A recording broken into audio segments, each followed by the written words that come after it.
This is Spirefan to NASA. I am on Mars. Over.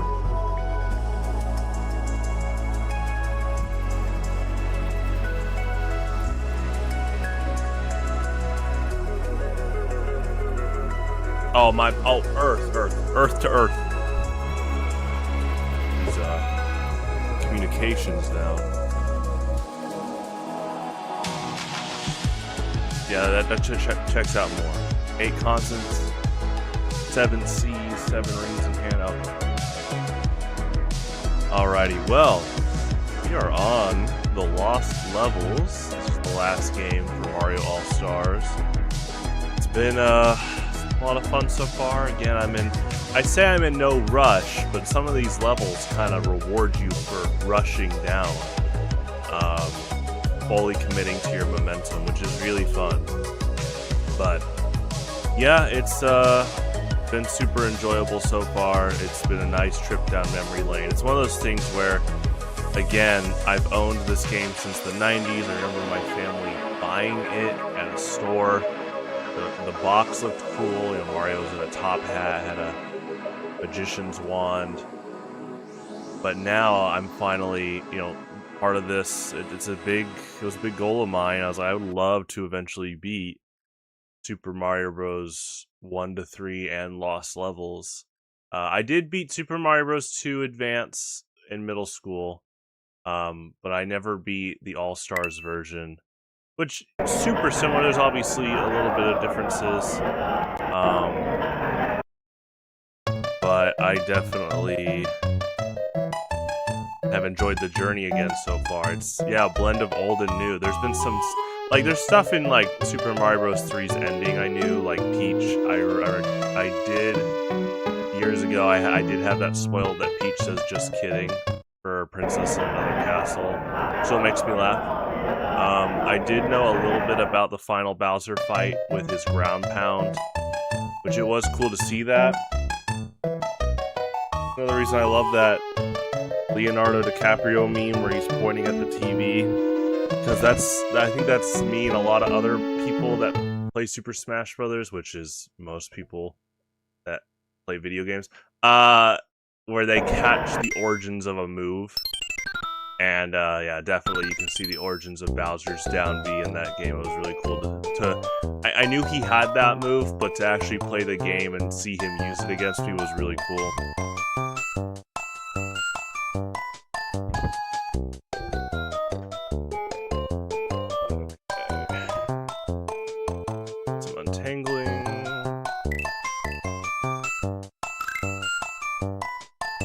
And just like last time, we're rotating between Mario and Luigi. We are on World 8, but there are secret levels. That's what Euron told me. So we will continue rotating, even if we get into the secret levels.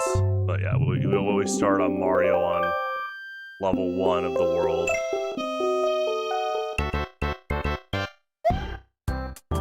So I played a little bit of this 2 days ago, towards the end of the broadcast, and I definitely saw what looks like a big momentum puzzle coming up. Oh.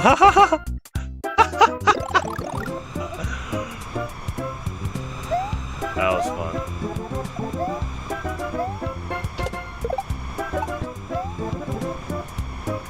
It's this. It's like a... It looks like jump off the block, jump on both paratroopers while the wind's blowing kind of thing. That was not enough momentum. I love how funny the developers can be. Okay, that's not as combo. That doesn't require as many hop combos as I thought, like head stomp combos. I actually was anticipating a triple there. Hey, what's up, man? How you doing? Long time no see. Yeah, grounded Hammer Bros are, I think the overall most challenging enemies in these 4 games so far. Like, grounded Super Mario Bros. 1 lost level Hammer Bros. I think they get overall nerfed in Mario 3. Still a pretty good challenge. But grounded Hammer Bros in this game, they are harder than bosses. I would say...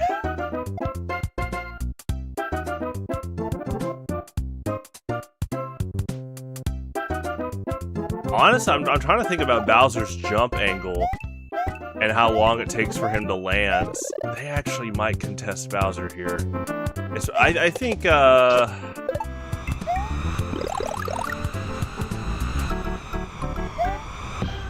that's a close one. To be fair, though, the context of 4 Hammer Bros in a row on the ground, yes, I do think World 8-3 is harder than 8-4. That's for sure. So far, World 8-3 and Super Mario Bros. 1 has been the hardest level so far. For me.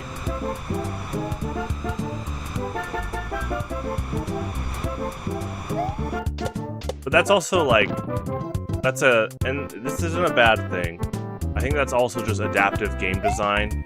A lot of these lost levels are pretty challenging, but it's, you know, a big part about challenges reflect upon your mistakes. What can you adjust, like in a fighting game?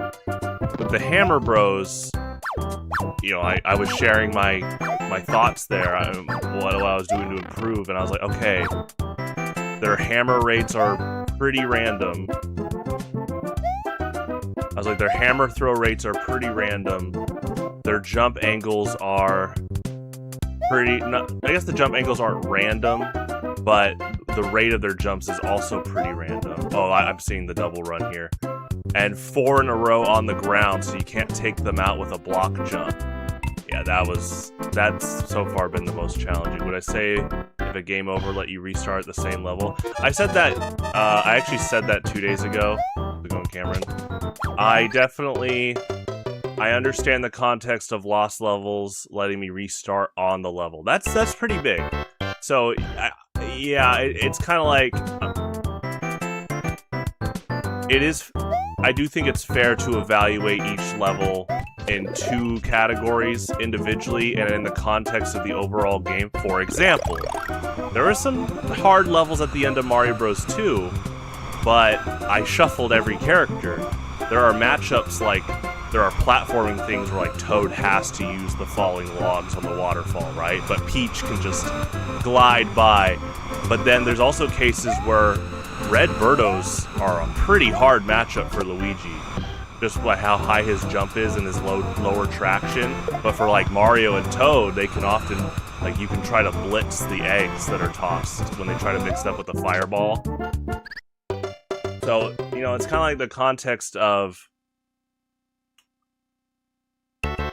it's the context of the game and then the level in isolation, like what you can do. So, in the context of Lost Levels on All-Stars, see, I'm not playing Japanese Super Mario Bros. 2 Lost Levels, where you would restart at the start. Yeah, that is a big form of context. So now the question is, what if we take World 8-3 and put it into Lost Levels? It'd fit right in.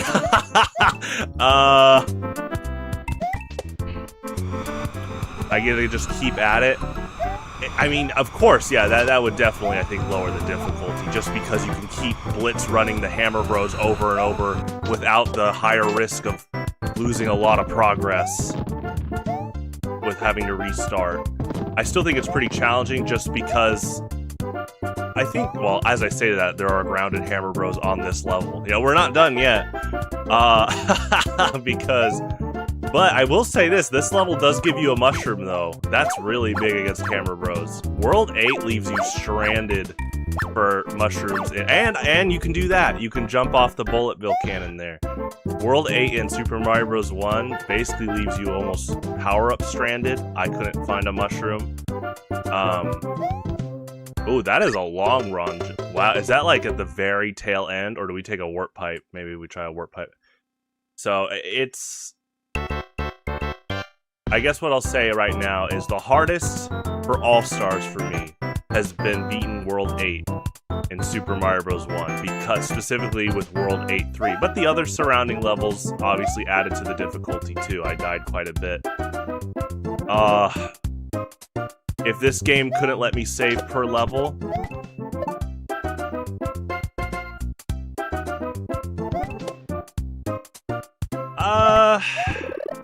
I mean, this comment goes down to, you know, again, repetition and practice and altering your pace. I think really the core of this topic also just comes down to how difficult, how challenging 4 grounded Hammer Bros in a row really are when you have no power-up. That's also, I really need to add that context. World 8 leaves you just absolutely stranded. Maybe, I'm sure there's a secret mushroom, so learning where that is, maybe it's in World 8-1, maybe it's not till the castle, could be. So, for all I know, there's no mushrooms you can get until maybe Bowser's Castle. So that context alone, to me, is like, you gotta pass through 4 grounded Hammer Bros with no health. After you pass 4 Hammer Bros that go on lifts, potentially. That's still really challenging to me. 8-3 has a mushroom? Well, that's pretty big. See, I didn't know that. But that's good. I don't want to look up walkthrough stuff. So that's good insight. Okay. That does change a lot if it has 2 mushrooms. Yeah, because look at that. Look at that. Look how different that matchup becomes when you can just run past, like, tank a hit. I mean, you know this, but yeah. Hammer Bros aren't as bad as Super Mario Bros. 2 jumps. I guess to me it's like just getting like redoing my muscle memory if I mess up with a jump. I guess that's the thing about a lot of jumps is if it's an obstacle that's pretty fixed, now that comes down to like my altering my muscle memory and timing. But if it comes down to, yeah, like 4 grounded Hammer Bros, I mean, they are... My theory is maybe you have a frame or two to react to their jump and maybe run over. I would like to see a tool-assisted run of that, but maybe they get the mushrooms in that level. I'd like to see, like, speedrunners on 8-3 and what they do. Actually, that I really would like to watch that. Maybe Games Done Quickly has done Mario Bros. 1 on All-Stars, or the original. I know the original Mario Bros. 1 also has 8 Hammer Bros in that level, so... It definitely, I mean, the strategy did develop into rush down Hail Mary, because I noticed that one of the big things in my control against the Hammer Bros is when I decide when they spawn in. Because when they spawn in, there's still a little bit of setup time for them. So that setup time is when you still have to basically bank off of not getting hit by like a hammer or two and then jumping, but you can definitely anticipate like that right there. I just rushed that hammer bro down before he could set up. So that was kind of my big thing to focus on. Luigi's easier. Oh, with jumps. I will say Luigi's lower traction has gotten me a few times, but again, that's on me. You know, I'm never gonna blame Luigi or Mario. But definitely the muscle memory of traction has gotten me. Oh, another grounded hammer, bro. You know what?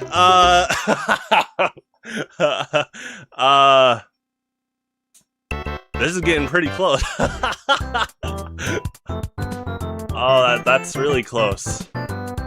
If there's context of mushrooms in 8-3, and now there's 2 grounded hammer bros here with these kind of jump arcs, it's getting close. I will say this is 8-1, not 8-3.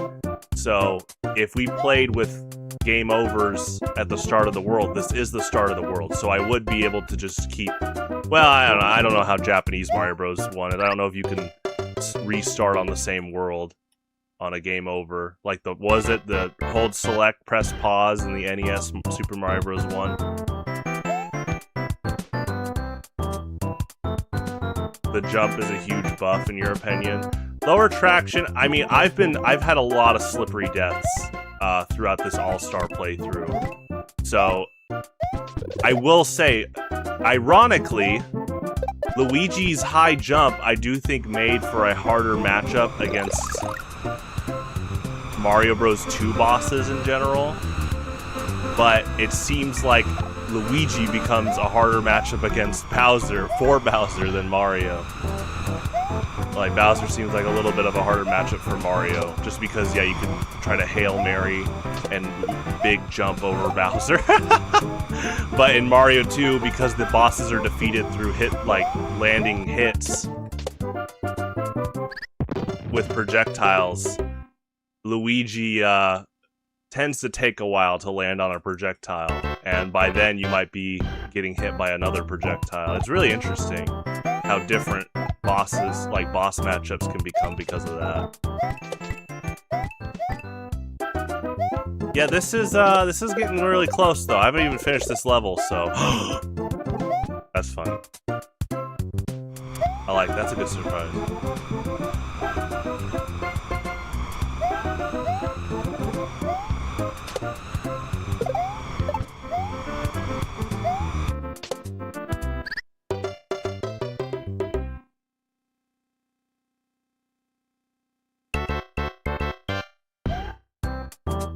I mean, regardless,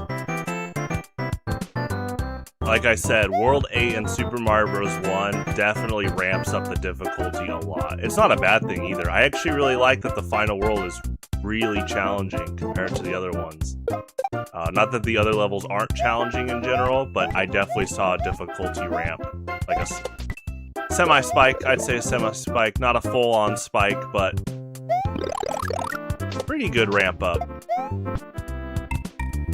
Well, I guess a ramp up would imply that it's a bit gradual. Quite a bit of a difficulty spike, but that's not a bad thing. Some people think that's always a bad thing in game design.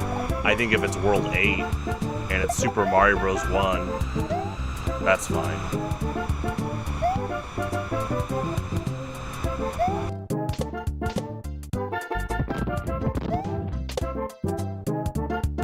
I think it definitely helps set a standard for a lot of other video games to really ramp up the difficulty on like the final world. That's always an interesting decision too, is how much would you like to ramp up difficulty for your game? Do you want to, what are you conditioned? That, I will say, that bullet bill cannon is pretty nice against the hammer bro. That's important. That's why, I guess that's another important context, is 8-3's grounded hammer bros. There is nothing to jump off of. It is like basically you versus the 4 hammer bros in a row. So this jump is so interesting. There's no warp pipe. I mean, I guess you just tail end jump it off that final tower. Let's see. And the paratrooper. Okay, okay. The paratrooper looks like it. Yeah, it needs to be a bit lower. So you spawn it in sooner? Do you? I guess you keep scrolling a bit. Let's.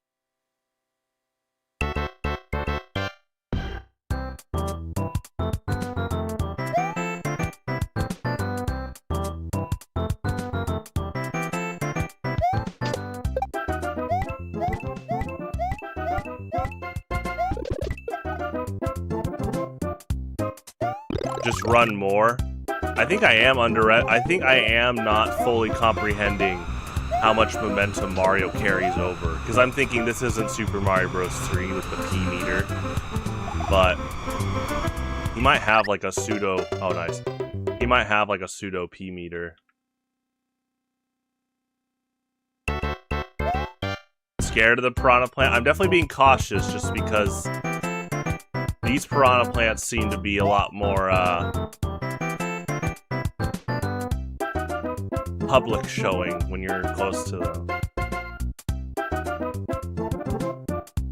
I'm definitely repositioning a lot, which kind of goes back to my personal weakness playing Luigi at times, because I often do glide my options, like I assess.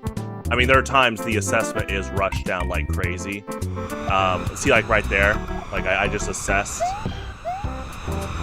So yes, I think that definitely can be a weakness of mine in certain platforms like that there too. I tried to reassess my position. But then there are times I'm like, yeah, you just gotta go. I mean, that's what I think this makes for a good game. I've liked Lost Levels so far. There's a blend of you need to rush down, and then there's also like, hey, you need to be careful.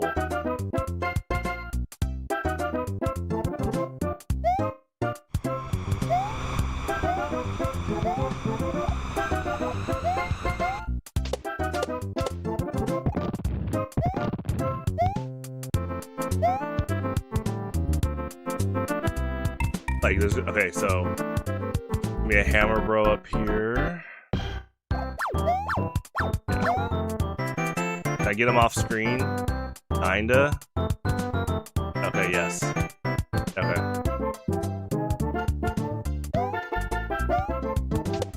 Yes, okay. Wow, it's that big of a difference. Yeah, and then there's a second hammer bro. So really it is blitz like crazy and then keep blitzing past the hammer bro.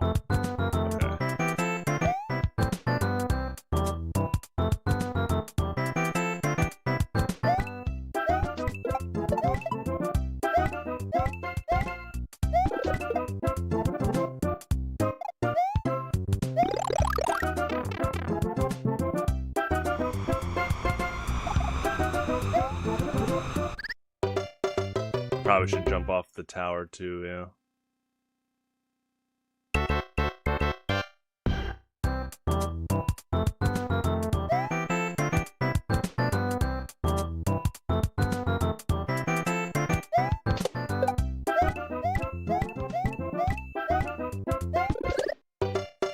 Nice.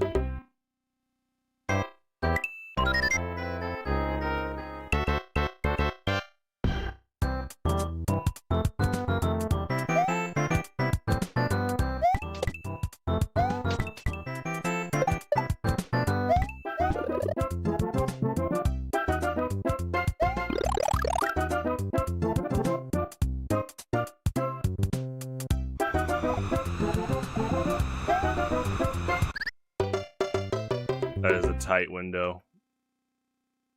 I mean, I guess you could just do a full run jump, should be okay. I'm definitely trying to rerun on that tower.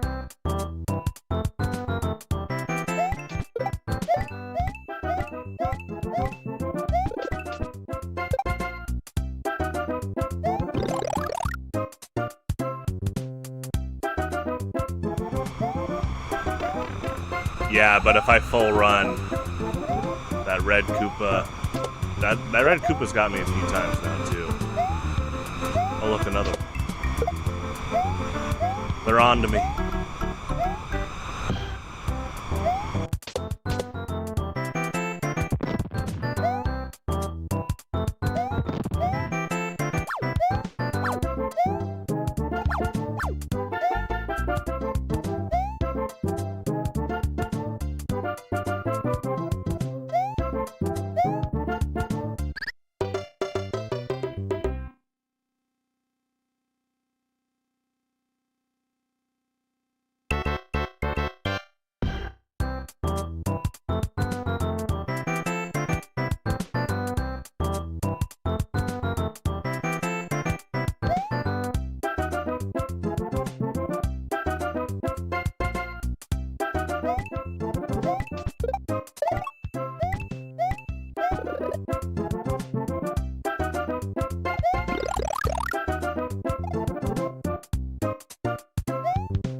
Oh yeah, you can use a buzz. They give you, yeah, they give you a few options for that grounded hammer, bro. Buzzy beetle, bullet bill cannon. I almost feel like even though Lost Levels is overall harder than Mario Bros. 1 with its level design, I actually do think they probably reflected and like didn't want to do 8-3 again with the 4 in a row that couldn't be really tampered with unless you did like a really, really good jump on 4 of them. Because I noticed right when I went to Mario 3, I also was like, I think they took feedback from Mario Bros. 1 to Lost Levels for this game in general, and this hammer bro feels like, let's make them throw a little less hammers. Also, almost every time you encounter a hammer bro in Super Mario Bros. 3, even in World 8, we're gonna put them on platforms, so you have like another offensive out versus them. Just something I've been paying attention to. Now, I haven't finished this game, and this is definitely a fierce contender already against 8-3 and Super Mario Bros. 1, that's for sure. But I am noticing the Hammer Bros have a few more offensive options they're granting you.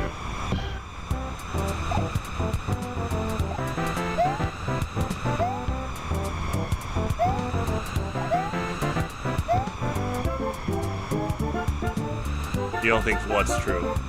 That they reflected on feedback from the Hammer Bros? They're definitely giving me more options. The hardest are yet to come. See, that's what I'm saying. I've yet to beat this game, so I can't give a full evaluation. The Hammer Bros thing, they definitely throw less hammers than Super Mario Bros. 3. But we'll see what setups they do with Hammer Bros later. I have a feeling this isn't the last level with them.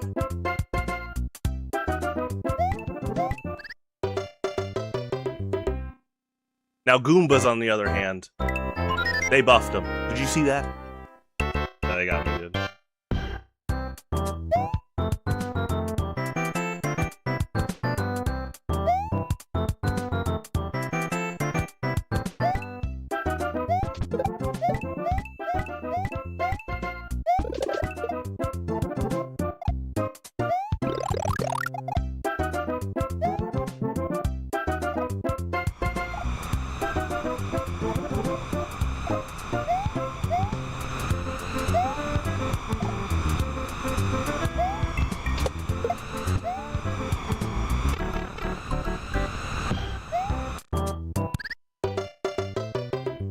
Okay, yeah, that red Koopa kind of lingers a lot. In fact, I wonder if he got bumped by the other Buzzy Beetle. That's what got him to run back. He's got me a few times. I think he's like screen wiped. But keeps popping up.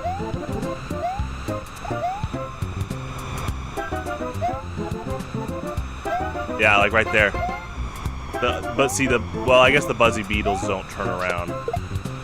So that just tells me that the left part of this platform is still registered.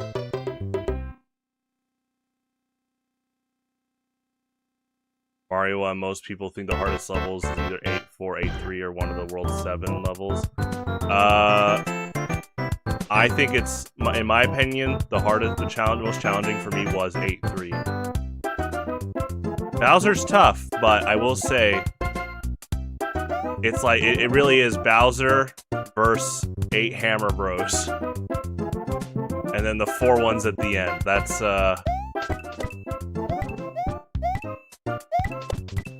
yeah, it's an interesting evaluation to think about in terms of difficulty. I guess to me it's like when you're trying to do a Hail Mary jump against Bowser, he's one enemy.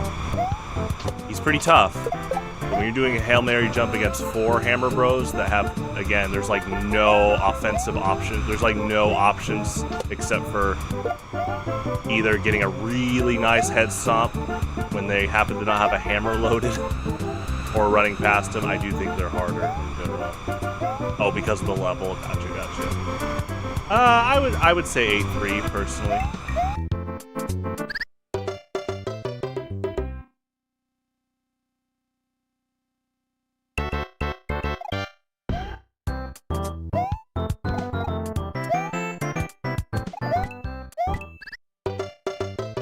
That's really good. I like that a lot too.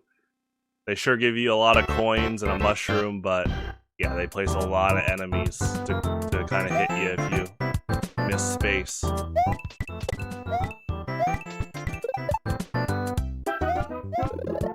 I need to do that more. I need to take advantage of shelled enemies being hitboxes like this.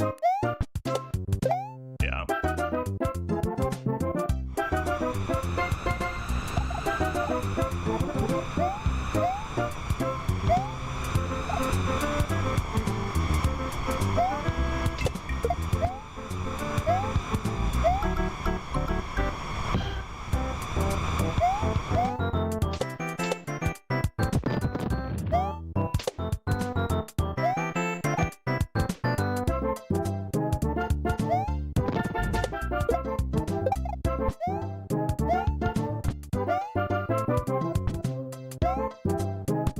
I like that.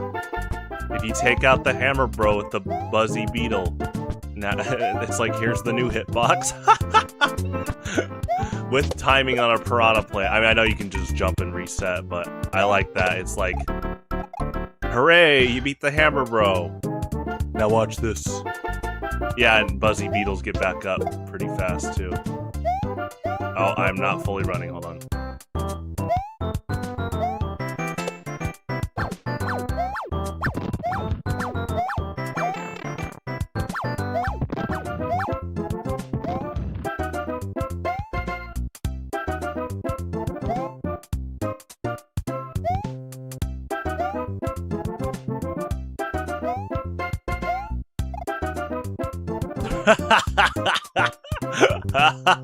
Okay, I see the platform at the end, but I love designers when they do this. Get ready. All right.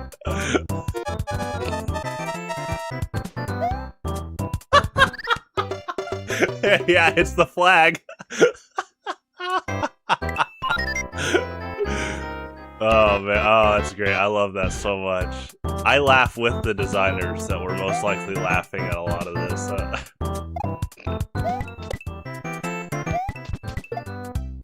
You're almost there.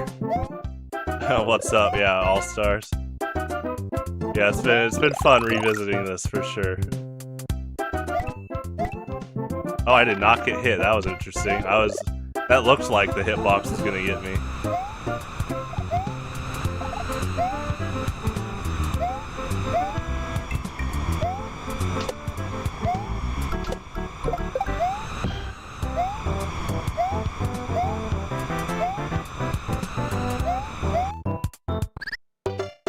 Yeah.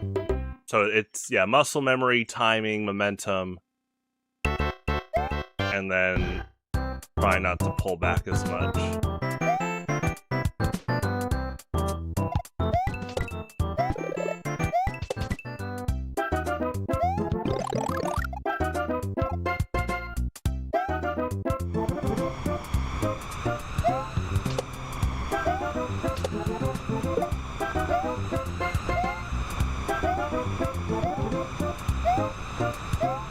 Yeah, it's just different combinations depending on like the game and the level. It's been a lot of fun.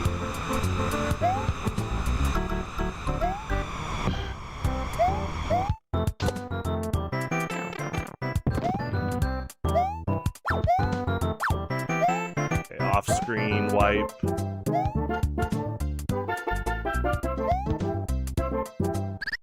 Yeah, I'm trying to get the tail end of momentum there. It's fun trying to maximize that like edge of the tower there. It was way too late though.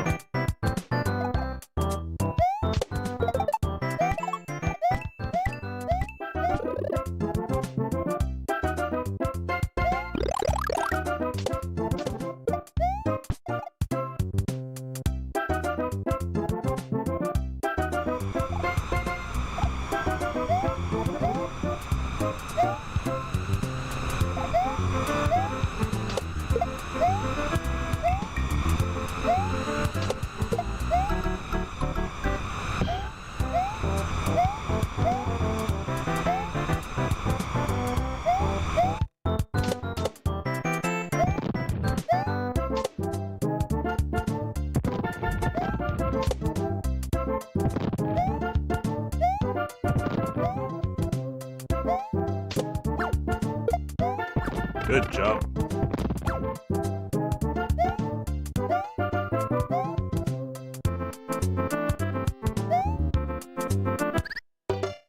Yeah, I was late again. All good.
Yeah, I think you can make that jump if he's lower, but that's also like a spawn-in timing thing.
I like that. I like how desynced that first paratroopa is. That's what got me to pull back. Yeah, I should have just fully committed to the second one there. That's funny.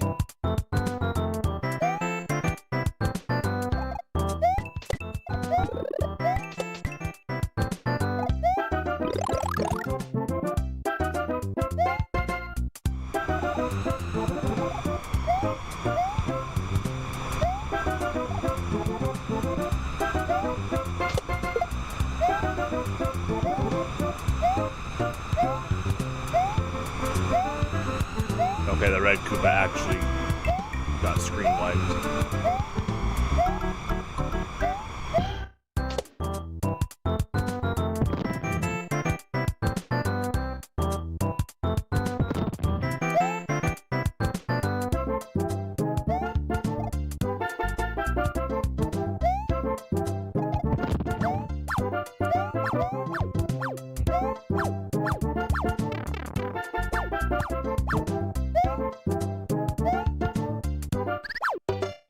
Still think I'm jumping early, even if I'm not getting as much momentum as you can get. Really need to push those corners more there. That was good. Got me good, Buzzy Beetle.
I tried the original Famicom Disk System version. No, I don't own that.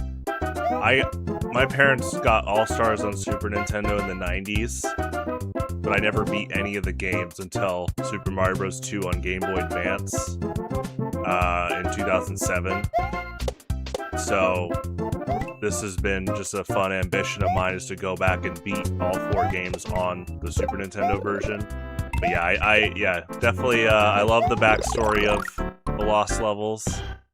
I'm glad it exists. It's cool that there's like poison mushrooms, and this is the game where Luigi had lower traction, higher jump height, which then further was elaborated with his identity in Super Mario Bros. 2 in the United States, which, Lost Levels being as difficult as it is overall, I'm really glad they made that decision to have a different Mario 2 in the US, because it's crazy to think how many things come from that game, like Peach's float, Peach getting turnips like in Super Smash Brothers, the bombs, Poke Plants, Birdo, really cool. And we just saw a bunch of other Mario 2 characters in that Mario Galaxy movie, which was awesome. You beat all 4, that's awesome, yeah. Yeah, Lost Levels is the final one for me. It's been fun. I'm borderline addicted to challenge. I know this is not a group therapy session, but that's something I've known since high school. I've been playing competitive games most of my life. My username comes from over 20 years ago now with Metroid Prime Hunters. That was my first competitive game. Not counting like playing Yu-Gi-Oh! And Beyblade against your friends. Smash Bros. Casually, like, competitive players looking for really pushing strategy and stuff. And I think when you compete a lot, I think competing in general makes you understand yourself more. And in my case, I love challenge. Like, I love challenge so much that it's actually at times became a weakness of mine in fighting games, because there are times where my opponent might be playing a hard matchup against me. But I'm so used to, I love fighting uphill battles, I love reevaluating and challenging myself, that actually at times was foreign territory to me. And it was so interesting. It's kind of like in competitive Pokemon, there's a format called Battle Factory. And Battle Factory hands you 6 Pokemon pre-made, right? So Battle Factory is competitive Pokemon, but they make the teams for you. And it tends to be like pretty meta teams. So when I actually was laddering Battle Factory and did tournaments, it actually was a little bit of foreign territory to me, because I wasn't used to running pre-made meta teams. I was often always trying to want to push new things and agendas, so that was a good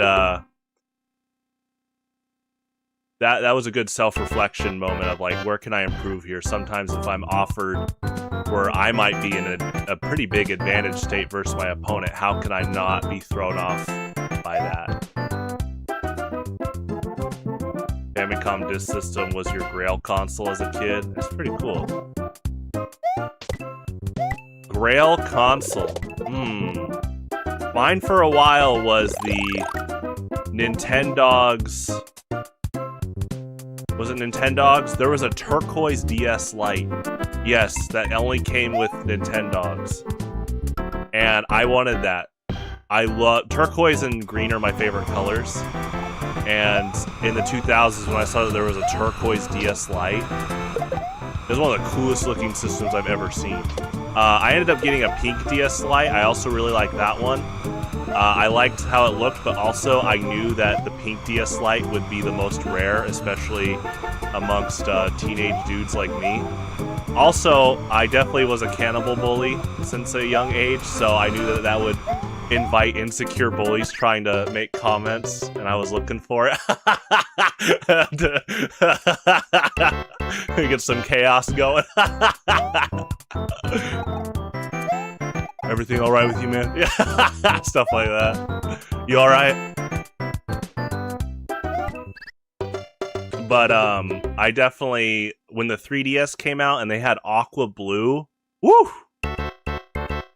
It basically, Aqua Blue 3DS was on the same level of one as the Turquoise DS Lite, like in terms of Grail console, but that one did release in the US without like a special deal.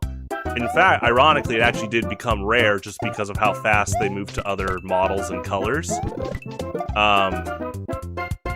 But I still have my Edition 1 Aqua Blue 3DS with what the Ambassador program games had, like Minish Cap and stuff on it. I love that's such a good color. I like the black one too.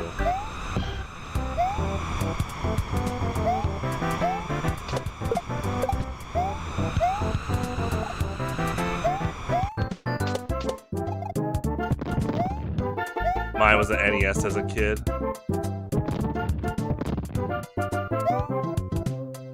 Yeah, you definitely need to time the jump on the Paratroopa to jump over. I think I know who's commenting there. Hello, hello. Aqua 3DS. Yeah, it's pretty good. Also, I totally jumped on that Buzzy Beetle early, and that could be used as ammo for a hitbox. Yeah, Ambassador program, that's awesome. So again, I'm jumping early there. I'm just wondering, I've made that jump a few times. I need to see if I can spawn in the Paratroopa and then walk back, and then if that can alter the timing. Because really, I'm running, I'm jumping, so it's either I need to get more of a tail end jump there, maybe there's even more momentum I'm missing, or I could try to spawn in the Paratroopa at the tail end, like old times. Yeah, I think this is my mom talking. Hi. I was just bringing her up earlier because I remember her and my dad buying this game in the store. Sometimes my parents are freaked out by my like vivid memory, but I do remember that 90s mall-like aesthetic when we were buying this game. It was high up on a store shelf. It was a cool box. We got this after no, we did not get this after Mario World, because we bought a Super Nintendo Junior that was not bundled with Mario World. We got Mario World later. We got that at Best Buy. I remember that. I remember seeing Yoshi up front. Because we got Yoshi's Island before Mario World. I was born in 95, so I was born in the same year Yoshi's Island came out.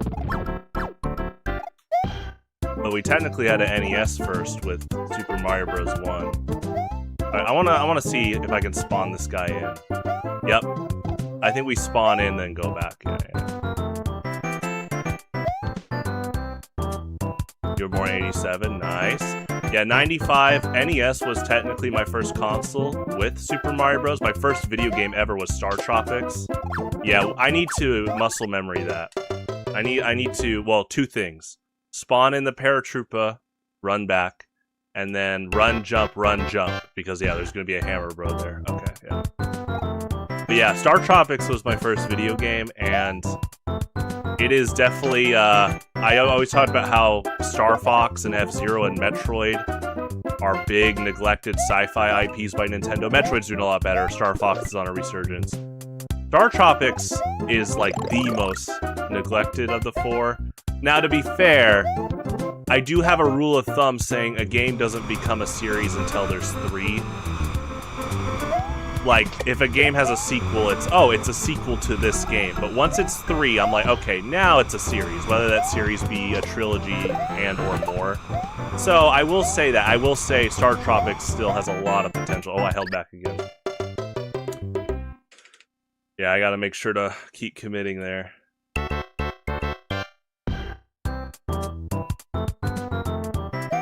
But I would love for Mike Jones to be playable in Super Smash Bros. That'd be really cool.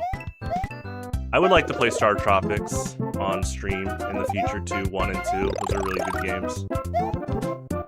You didn't get an NES till 97, gotcha. It is cool how you could get later, like older consoles even years later, even back then. I mean, nowadays there's retro game stores, there's reproduction units, for like, you know, remaking an NES, what are they, like the super consoles? Sega, TurboGrafx, NES, Super NES, all in one console. Now, I don't think you're gonna have wacky 90s commercials for them, but yeah, you go to like a game store and some of them sell those ultra multi-consoles. Oh, wait, we need to come back. Uh-oh. There he goes. Okay, so screen wipe, screen spawn, go back.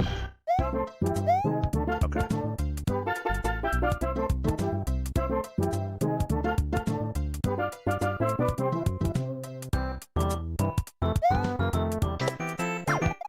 And I did not commit to running. I need to be more mindful of the hammer bro there too.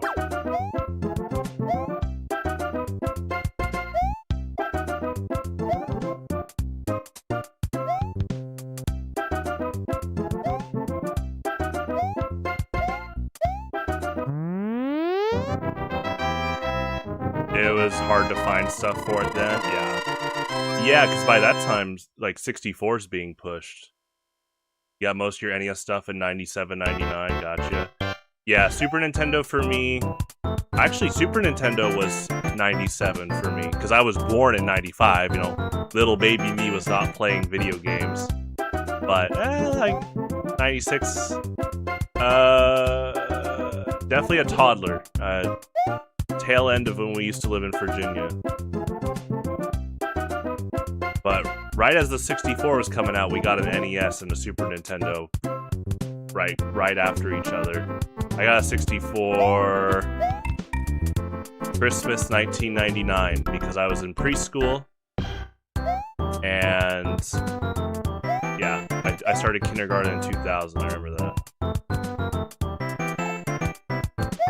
Thank you. Oh, I need to be Luigi. We are rotating.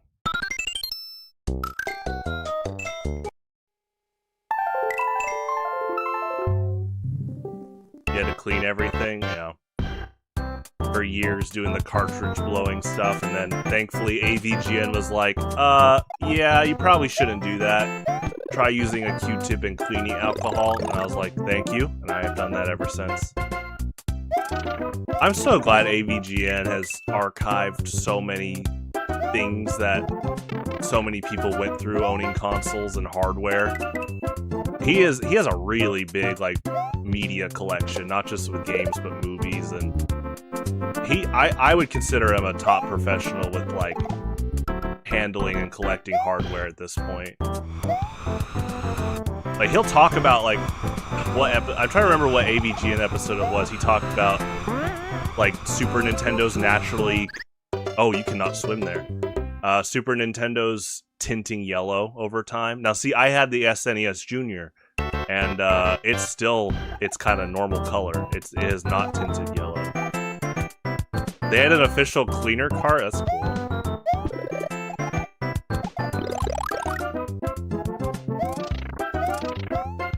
Rolling Rock on a Rolling Rock. Rolling Rock? Yeah, that's a good line. No, Rolling Rocker, sorry. Yeah, Rolling Rock on a Rolling Rocker. My bad, James. Good old James Rolfe.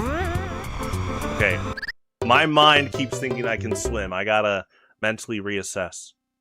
Beep, boop, beep, boop. Alright, okay.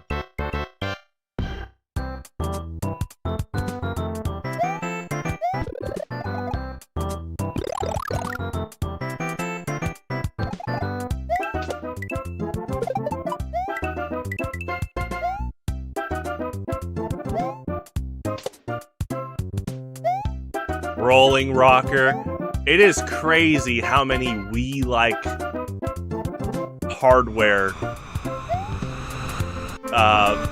controllers there were for the NES. A lot of them were not Nintendo published, right? You had the Zapper, but yeah, I guess you had the Power Glove. Okay, so Nintendo had Power Glove, Zapper. What was it? The running pad? So they had a few. They had quite a few. They definitely pushed the agenda, and then other companies came in with... I mean, you're basically almost paying for plastic to press A and B, and a lot of them. The Zapper was pretty cool.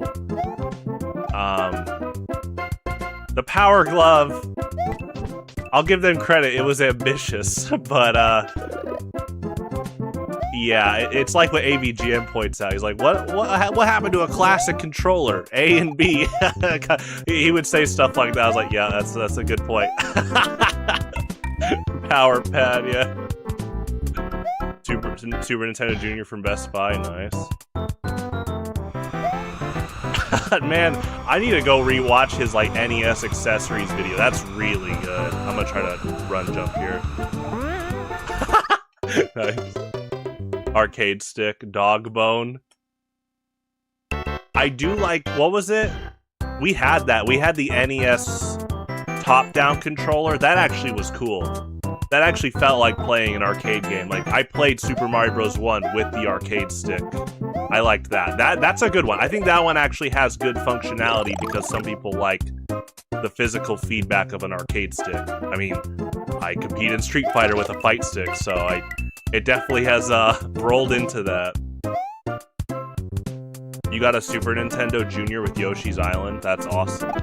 That's still like the greatest deal of all time. I think that's exactly what my parents got too. Because they got Yoshi's Island right when I got a Super Nintendo. So. Oh, no. I think they got them separately. I do remember back then in the 90s you could rent game consoles. So one time in Kentucky, my mom was trying to find stuff for us to do as a family. We were like really little. So we actually went to a local game store and rented a Super Nintendo with Yoshi's Island. Talk about mind-blowing. And we bought one right after. They redesigned the... Oh, the top loader, right. Okay, I'm getting it wrong. Top loader is the redesigned NES. What was the name of the fight stick? The arcade stick.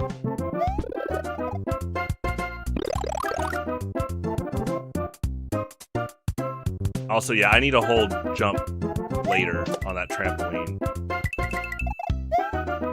Can I? Let's test it. I mean, this is so early in the level. Let's keep trying different angles here. So that, yeah, just wait. I think you just wait a bit. There you go. I think I was kind of overthinking that approach, but that's what I like about this game. It's so challenging. The mix-up sometimes can be relatively simple sometimes with the puzzle. Oh, speaking of. I love Hammer Bros. As challenging as they are in Mario Bros. 1 All-Star, I think they're still pretty challenging in 3. That's not a bad thing. Like, my comments on World 8-3 and Super Mario Bros. 1, those aren't complaints. That's just, like, my difficulty evaluation with how I've been playing lately. I'm like, yeah, 8-3 got me really good. NES Advantage, thank you. All-Stars and Kart alongside Yoshi's Island. You just listed some of the best video games ever made. That's awesome. Oh, I like that. Okay, send me backwards.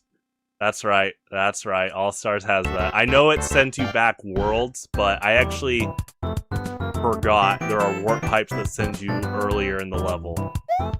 That's good.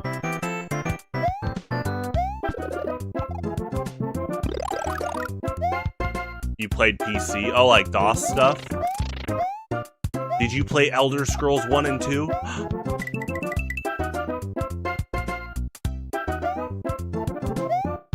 I was playing Morrowind last night, and I'm just still in awe that game came out in the early 2000s. I would love to see footage of people playing that on CRT computers. I mean, I believe it when they say it was mind-blowing back then. It's mind-blowing right now. Yep, but no.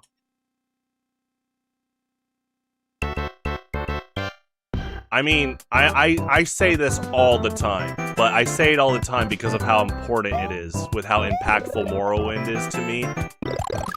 I first heard Morrowind music in Skyrim in the Solstheim DLC, That DLC came out in 2012, right? I didn't play Skyrim till 2015.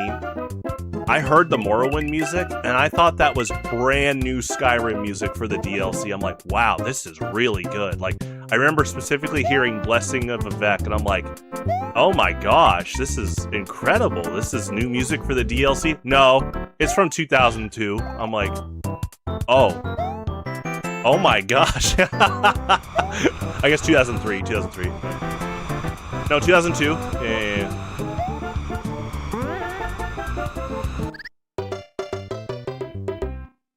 Your parents didn't see the need to buy consoles, so they played games on the PC. I mean, honestly, they sound kind of ahead of their time, aside from IPs owned by Nintendo, and then later Sony and Microsoft. But Microsoft, since like what, Halo 1, they basically always put their IPs on PC anyway. So, and I kind of had that realization in middle school. I was like, you know, if you own Nintendo and PC, you almost have every game that you could play. Now, obviously, you have to keep buying Nintendo consoles to play the newer games, but I was like, PC Nintendo is a pretty good combo. Yeah, I'm holding too early. I'm buffering the jump there. Yellow's in the sun. That makes sense. Yeah,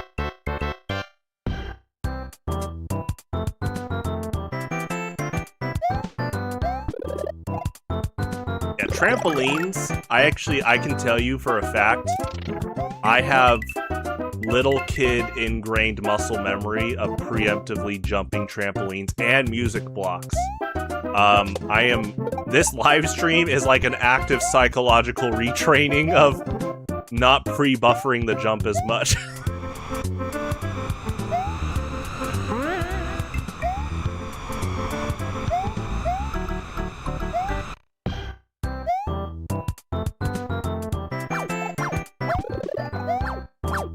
I actually like this puzzle. The poison mushroom obviously is supposed to be a threat, but the hidden block really helps you out there. Okay, do we keep going? Can Mario make that though? I'm like, maybe Luigi with a run jump? It's close. I think you go in and then we find a different path. I mean, there are many options here.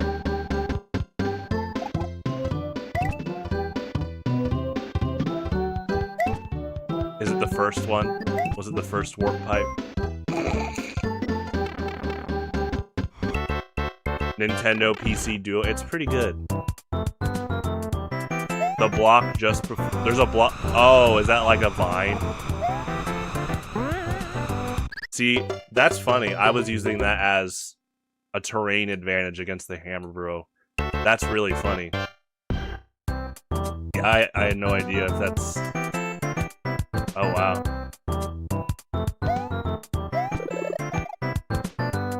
Yeah, I definitely have been avoiding Super Mario Wiki for these games, leading into playing them again and wanting to beat them. Just to avoid, like, spoilers and stuff. Don't worry, don't feel bad about spoiling that. That's just my philosophy when I want to beat games, is I avoid walkthroughs and stuff, other people playing the games.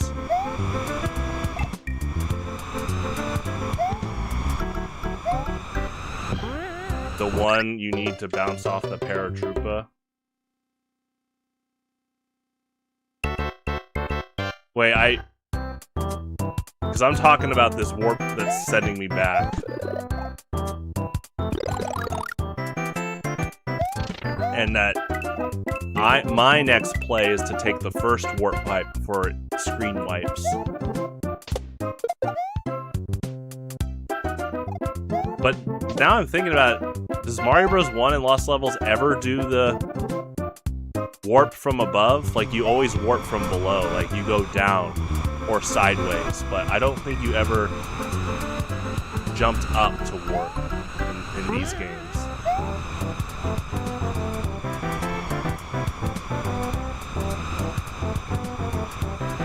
The one before the Hammer Bro, yeah.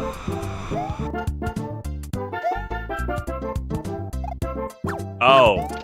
Oh my gosh, that one? Really? Okay, well, I got screen wiped. That one has a vine or something? Oh, wow. They hid that well.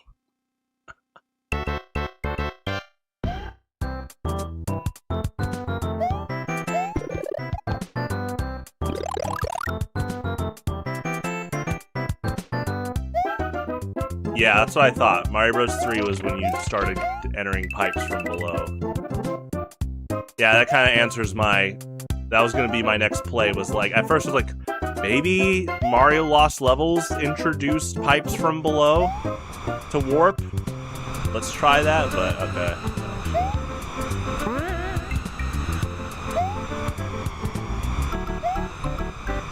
So this one...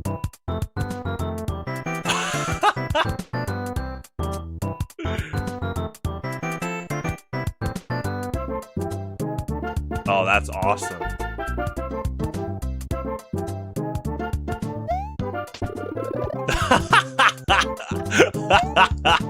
Wow, that's pretty good.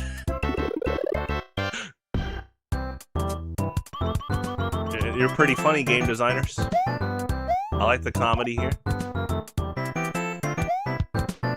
Oh, wow. Flagpole in the sky, there you go.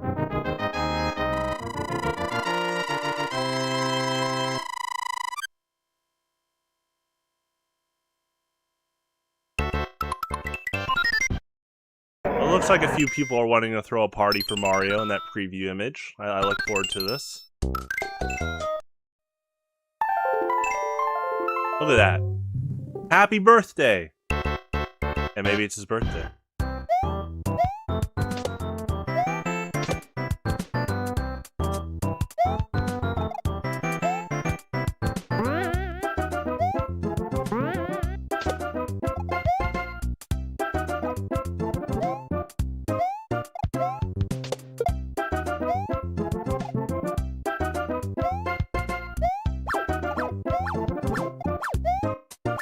Two grounded Hammer Bros? Uh-oh. Uh-oh. 8-3. It's being contested even more.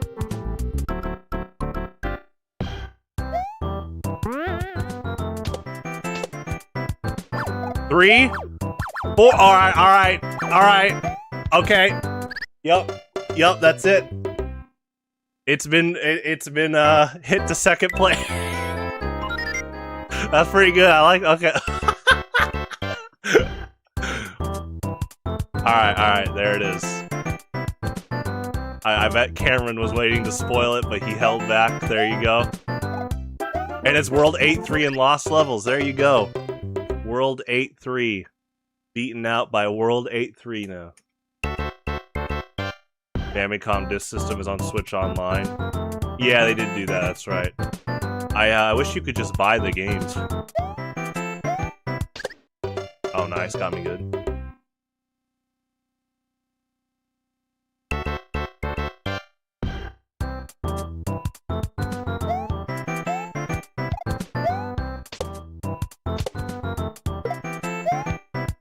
This almost sounds like, what do we do in World 8-3 in the first game? Huh. Put it in the sky. Add Lakitus. Good. Keeping me humble.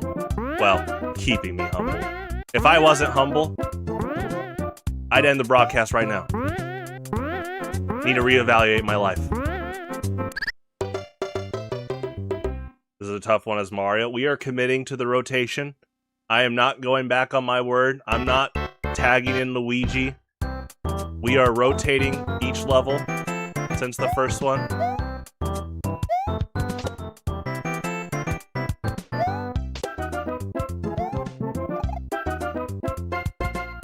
The anti-air, that neutral.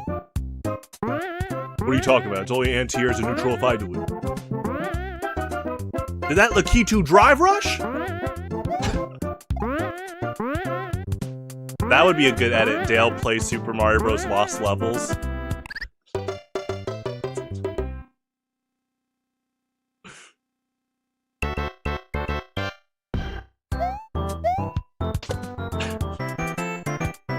He has played Mario 64 and he's rage quit at that. It's really funny. I saw a troll compilation years ago of it. He was in Metal Cavern and he fell down the waterfall. His reaction was pretty funny. Definitely as always, laugh at, not laugh with scenario.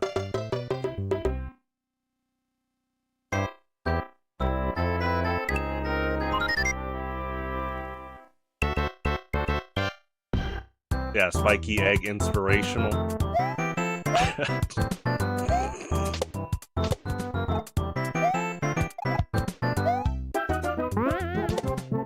Oh, that's fun. I understand you get clipped by that platform, but that's fun. You bought the game on Wii Virtual Console, Wii U, 3DS, and NES. Wow. Hey, you definitely have it a few times. Should I go chasing waterfalls? I do love Metal Cavern. I love the P+ stage they added, that it's basically like an HD remake of it.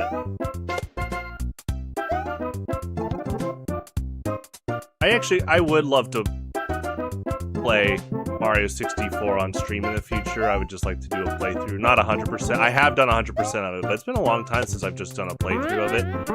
It's been longer that I've done a playthrough of Mario Sunshine. So I definitely have both those also in a lineup down the road. But the plan is after this game, it's Ocarina of Time 100%, and then Majora's Mask 100%. And then I'd like to beat every cup with Yoshi/DK for Mario Tennis 64. Like, I'll rotate both. I guess you could call it Yoshi plus DK. Yeah, I'm buffering. That is an old childhood muscle memory where I am preemptively holding jump before the trampoline goes all the way down. That is so interesting that I've carried that over for so many years. It's definitely gotten me a lot of lives lost. I need to be more careful. Nice. Good evasion.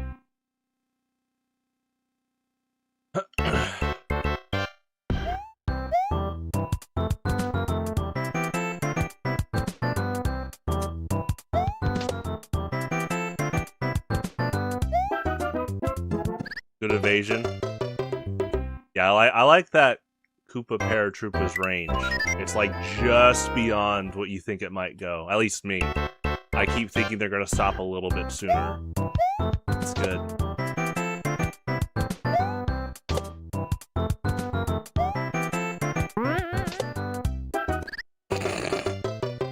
That's such a funny clip. I love that height on purpose. Like, yeah, if they land on the Paratroopa, they can get clipped pretty easily. I did it again. I'm trying to get like a running jump. They are ambushing Mario here. Ambushing me. That's right, I don't take it personally. Good challenge. Helps me out. Helps me with my Shovel Knight playthrough down the road. That is also on the list. I've beaten Shovel Knight and Plague Knight DLC, but not all four. And I was like, we can just play them all again. But I never beat the first two on a broadcast. I'm like, yeah, let's play them all again. It's like one of the best games ever made. Oh yeah. Yeah, foregrounded hammer roast. Alright. Can I ride the cloud? No, I know you can't. That's not till later.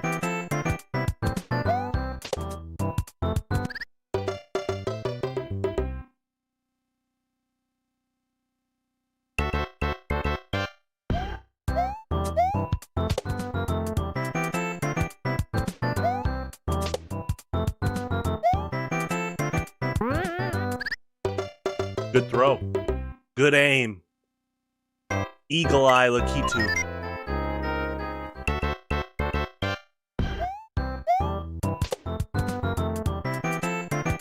You wish you had good advice for this level. It's alright. I mean, this is a lot of just readjusting timing and gauging patience versus rushing down. There are times where you just need to rush down, get momentum. Like, for example, as I say, if you past that, yeah, the Hammer Bros looking like we need to rush them down, especially that I don't have any HP. Yes, AVGN Batman's pretty funny. There's a few pretty inappropriate moments.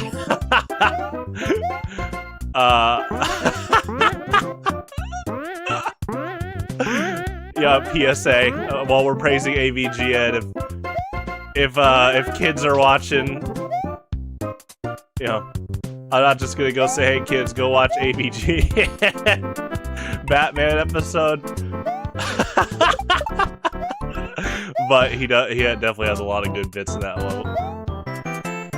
I do like his running trope of how game designers love to use bats to make really hard levels.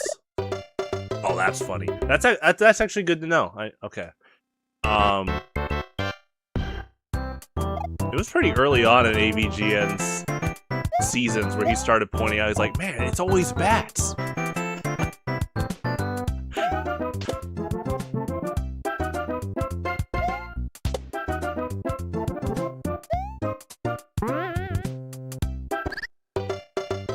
It's probably like, I mean, it is interesting to think about how often bats in platformers, or just NES, Super Nintendo games, are known to be really tough enemies in general. I think it's also just it's obviously like, clearly not Nintendo, Capcom, Namco, Konami. They're all conspiring to all make bats really challenging enemies overall. I think it's just the way game design is with, hey, let's put bats in here. What are bats known for? Oh, they could just sporadically fly swiftly towards the opponent. They can hang off walls, you know?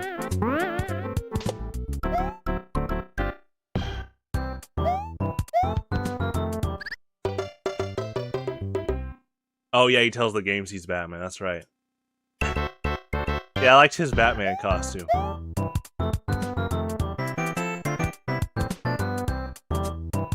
Yeah, it's, you know, you'd think at this point I wouldn't have to say a PSA for the language in AVGN. And just some of the more PG-13. Sometimes past that. Well, PG-13 language-wise was it he gets one F-bomb, so okay, he's already broken that in like every episode. But yeah, PSA definitely if kids are watching it, I'm talking about AVGN.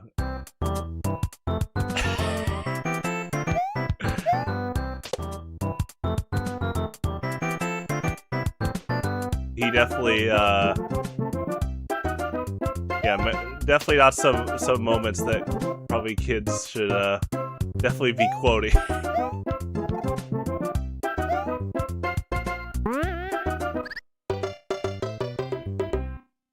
That's a good hit.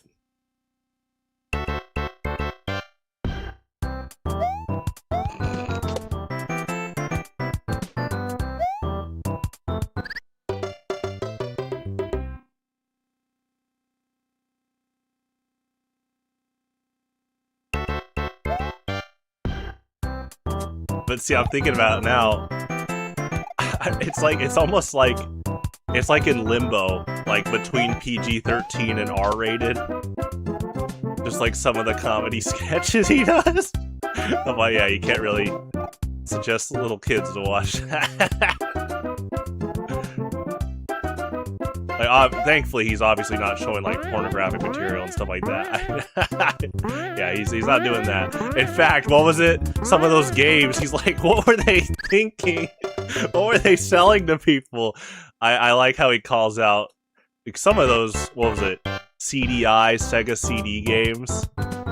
Really pushing the envelope, and he's like, how did this make it to store shelves?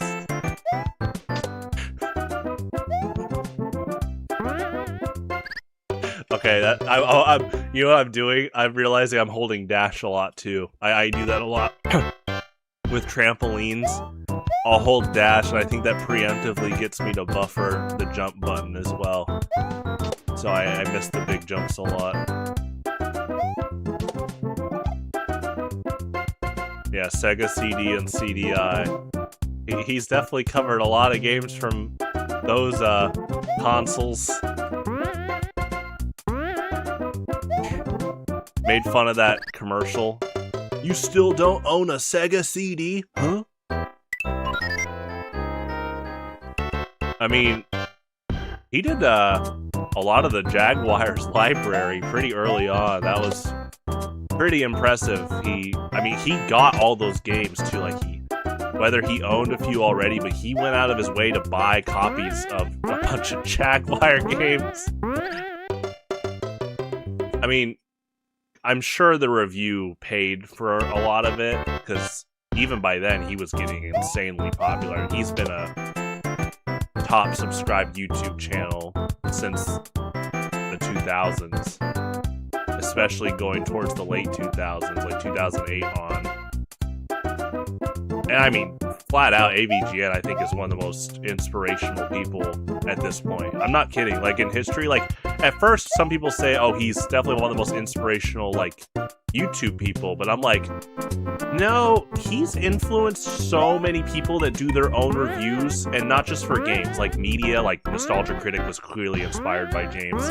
But that's just one person. Like, there's a lot of people that got reviewing channels and content because they watched AVGN, and then they inspired people. Like, his ripple effect is insane. I mean, there's a reason why people call Scott the Woz his son. Oh, that's a good timing mix-up. The pressure of the Lakitu. I mean, you don't... Yeah, the pressure of the Lakitu and then the Koopa Paratroopa. I mean, you can just long jump here, but I'm trying to get this down too.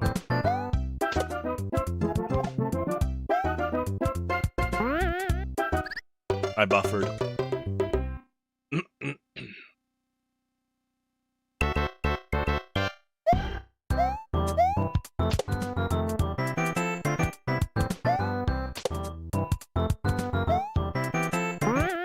I did it again. I need to mentally remind myself to wait longer there. Definitely rushing that.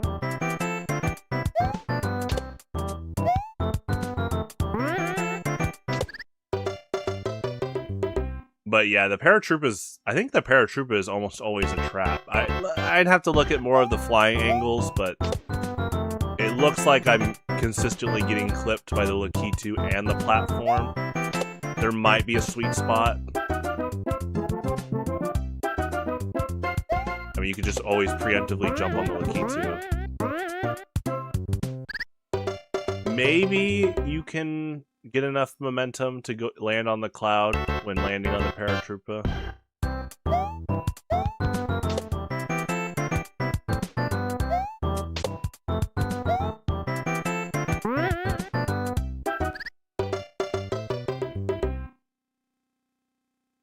Yeah, I'm gonna try to dash jump again there.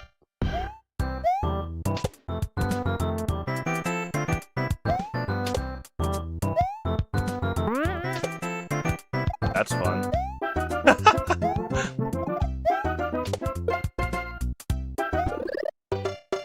Okay. 4 squares away. I need to be super mindful of that, because I can definitely use that to my advantage. 4 squares away from that tower is the mushroom.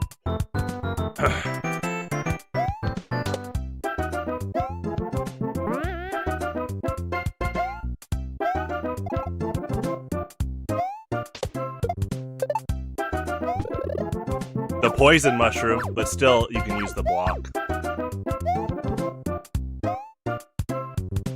Okay, we're just gonna blitz again.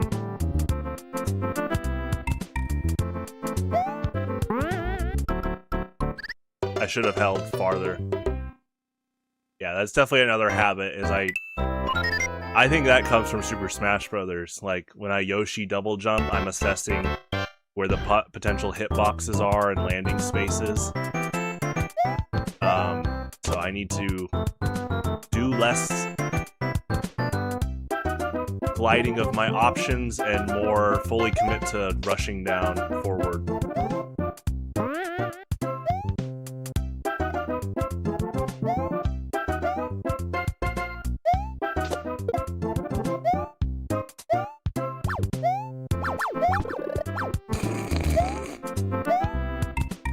Oh, they are hilarious. Seriously, I get a lot of enjoyment out of the precursor to Kaizo Mario here. I was calling Yoshi's Island that as well, but yeah, in my mind, I knew Lost Levels had the template for sure.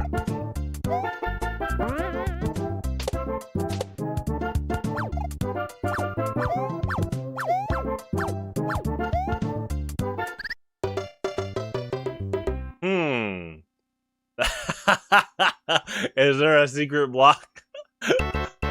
That was interesting. That's the farthest I've gotten, so that new assessment. Calculating. Yeah, it's probably a hidden block thing. I mean, you might be able to get enough running jump momentum for that top left one. Maybe. Pretty close.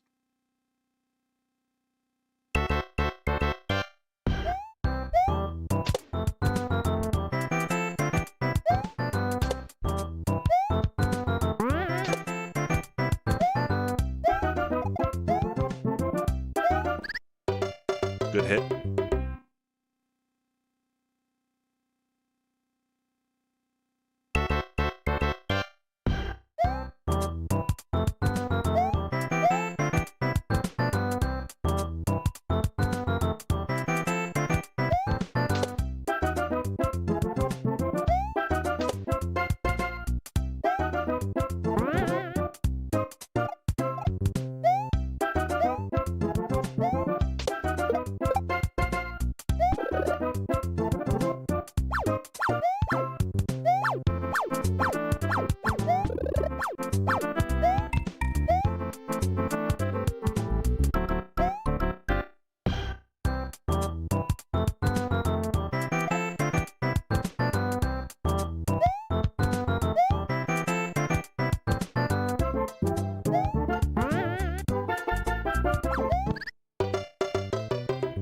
They do give you quite a bit of space.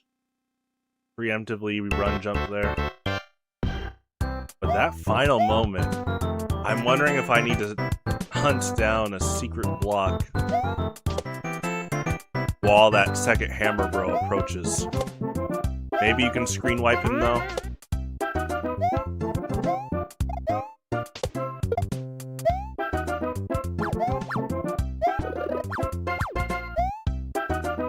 I did not see the latest Yu-Gi-Oh! Bridge. I know it came out, though. How was it?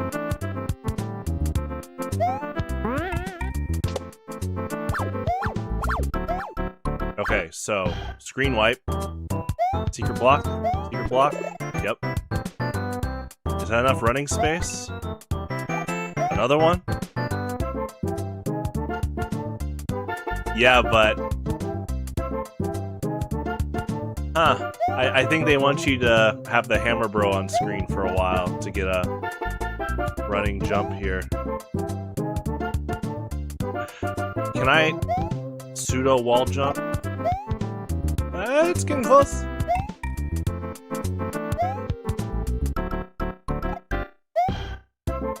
Okay. Can I run past? I think that gap's too big. Just run past, so this.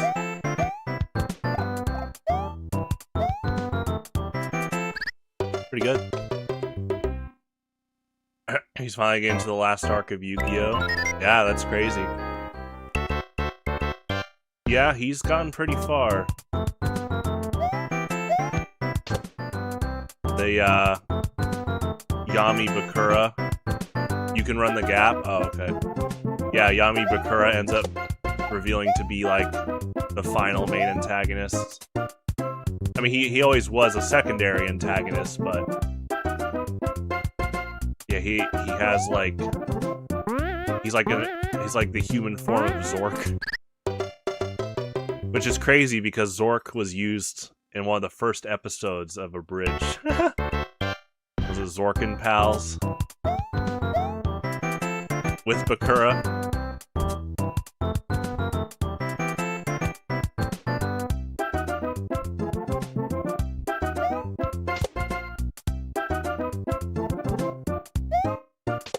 Yeah, it looked just wide enough that I was like, maybe you don't. Maybe that's the trap. Okay.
That was good. Good ambush, Lakitu.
Yeah, I don't think I have enough. Well, I think I need more screen on the left to get the running momentum to run past.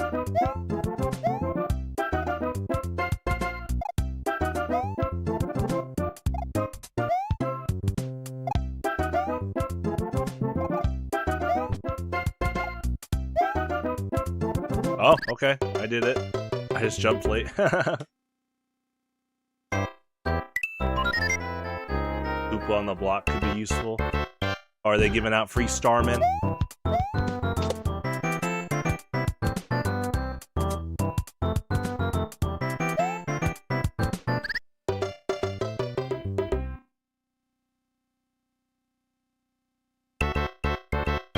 Just give you 3. Can you jump on them? There might be one more block. Might be. What are you, a Lost Levels designer? You trying to be cryptic?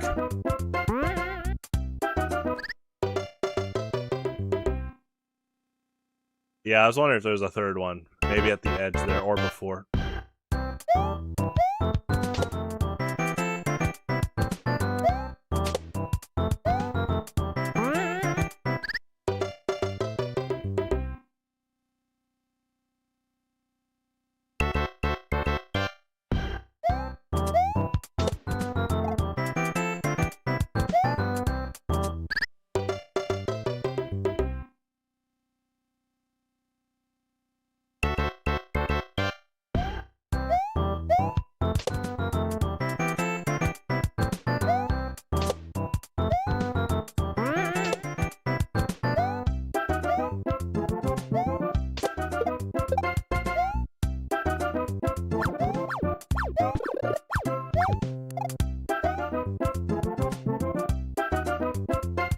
resilience needed is impressive. Thank you. This goes back to my borderline addiction to challenge. I live for this stuff.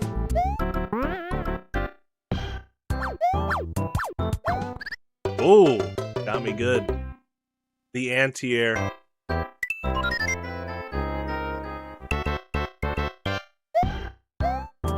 Sumo slam.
Oh.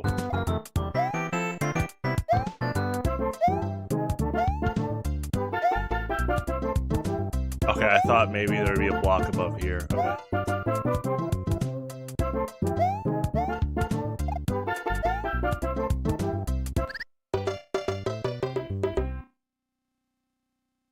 Okay, weight down. As the weight goes down, start running. Okay.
I know you don't have to hit the Koopa Paratroopa, but that right there was a habit I already developed and I regressed to. Be more mindful to not even go for it. Also, I think that's a little bit of that borderline addiction to challenge.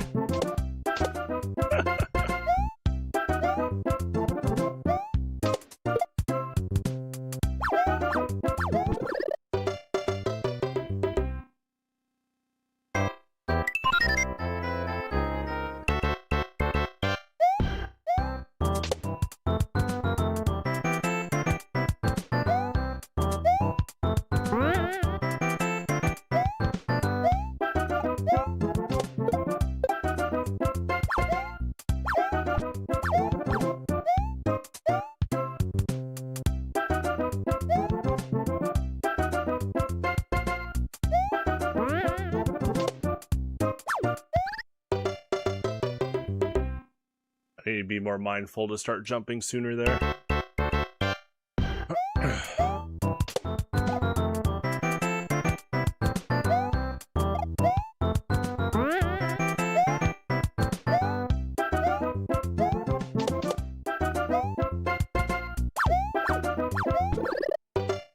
And sooner there.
That's good. Good real estate.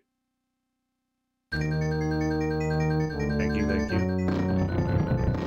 Oh, that's really good. That's, I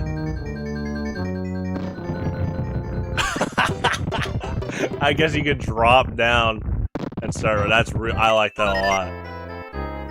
Good job, Bowser. So let's try dropping.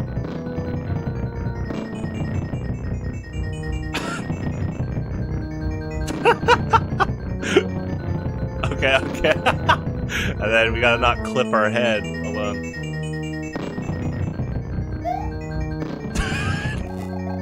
I like that.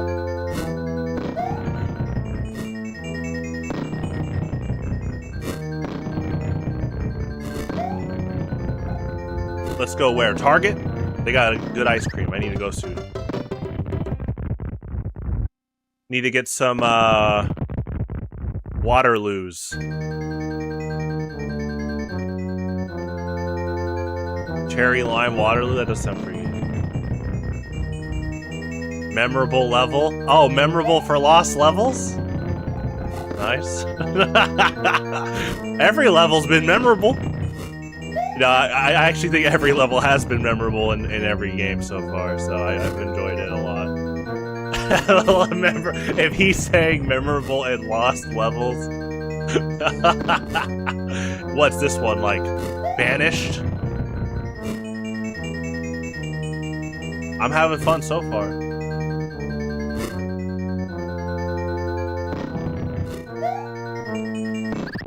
Never mind.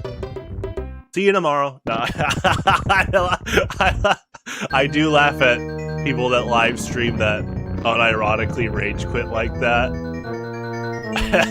they just continue the broadcast. You know what? Target's way too far. I guess, yeah, I'm thinking about your area, yeah. I have one in my town, so... They got good take and bake pizzas. It's, as far as last time I checked, it's still $8 for a large take and bake, and the pan is oven friendly, so you don't even need to get out your own pan.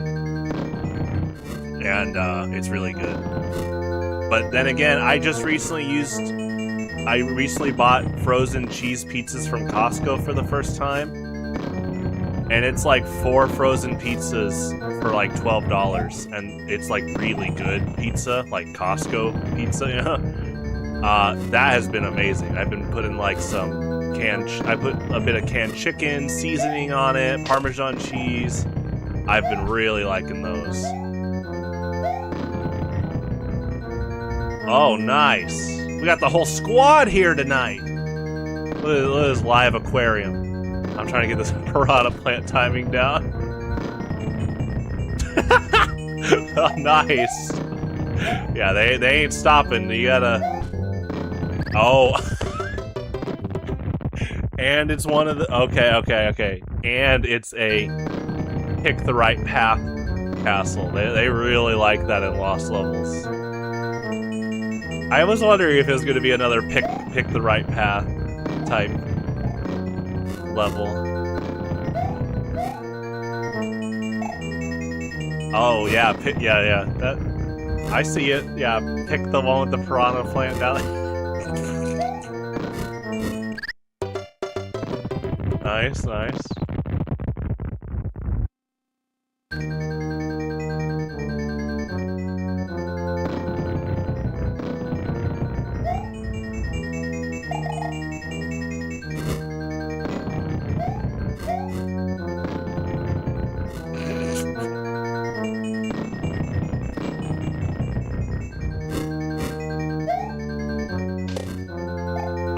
So I'm guessing that registers as the wrong choice already.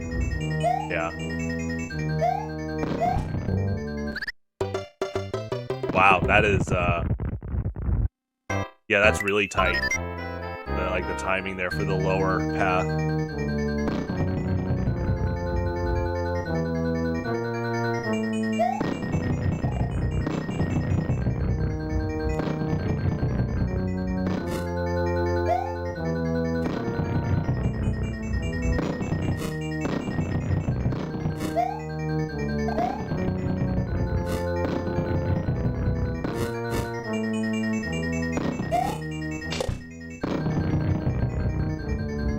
That's funny too. You could easily get on the wrong path, taking out the paratrooper. Wow.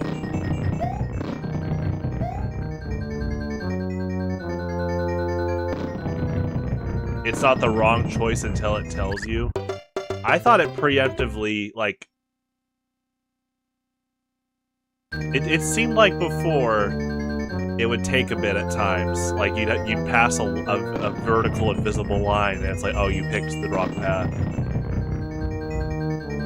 Triangle jump down. Oh, I was just assuming that I already passed the threshold. Okay.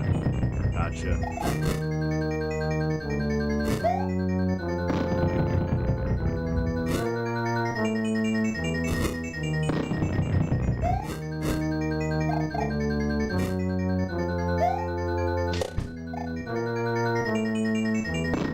I guess that checks out with the motif of this castle so far. With that opening.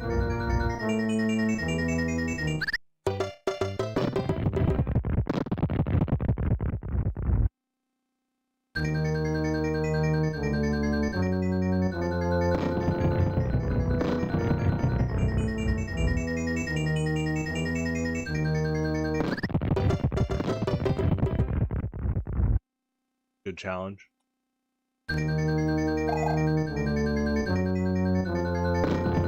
Yeah, I'm just trying to jump there too. Okay, yeah.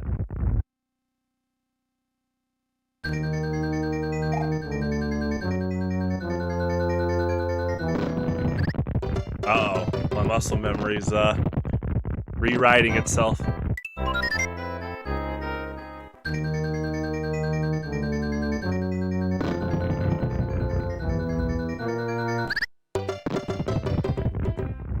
Easier if you just jump, then go down. Yeah, well, I thought that at first, but he just... You gotta get a little more dash. I guess I could just... Yeah, I could preemptively dash a bit more, like from here. Get this... Well, he's sliding way off now, Luigi, if I preemptively... Let's try dashing right here. Maybe off that second block? The second stair.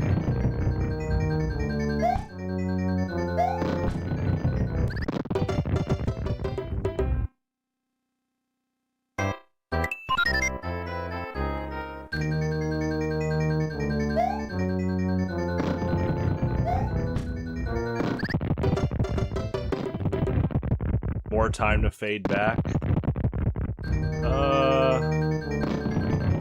Oh, you're saying jump like this. Yes, you're right, you're right. I got you. I thought you meant jump from the top. Okay, okay. I bet you could make that. There's probably some crazy angle. The tool-assisted speedrunners know it. At least a few.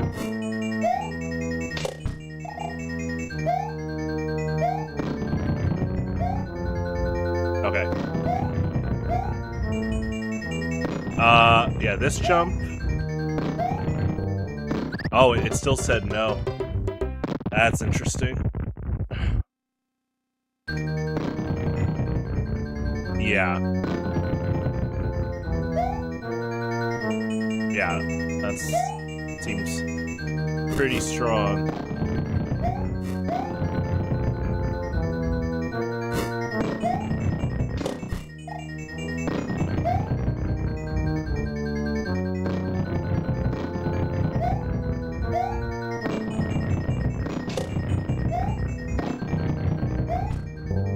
Yeah, it's still saying the error message. I think we have to... Like, if we hit that upper platform, it registers as incorrect.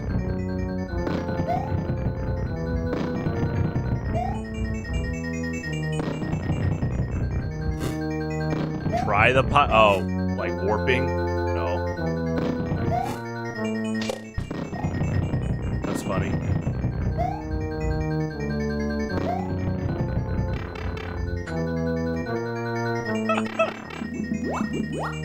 I love this backdrop.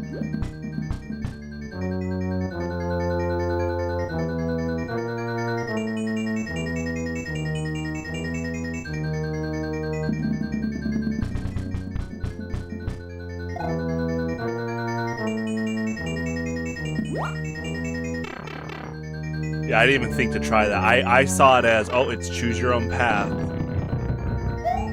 So I didn't even think about warping.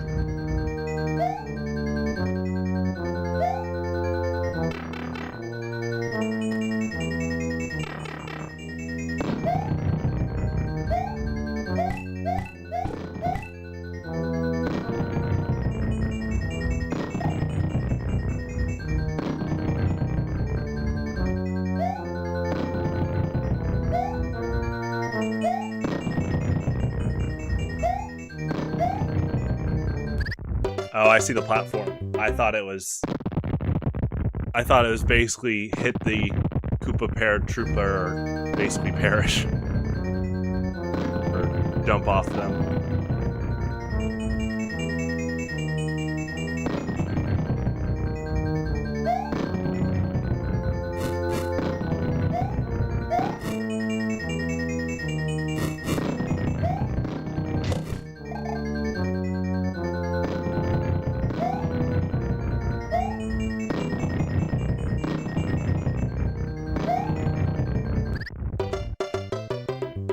Good hit.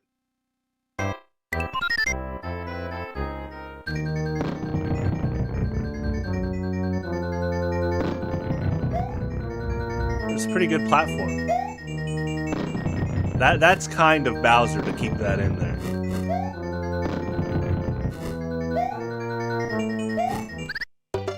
As is that. Keeps me honest. Keeps me on the run.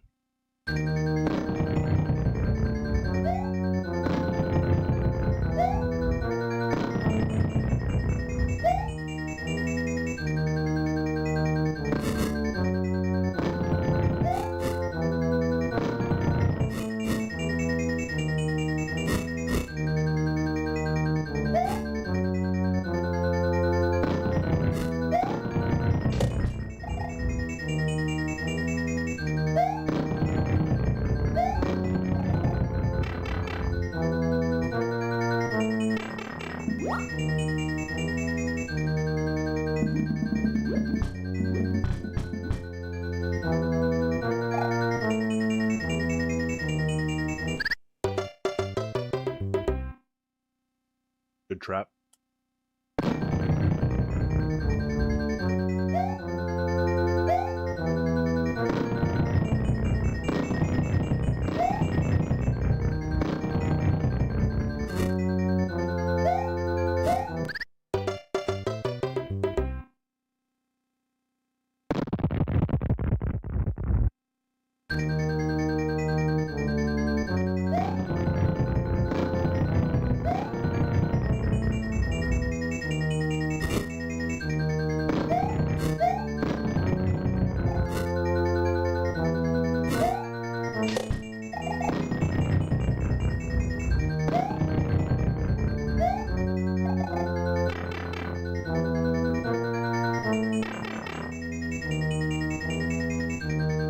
I do like the secret weakness of bloopers. They never go to the total bottom of the ground. That's really cool.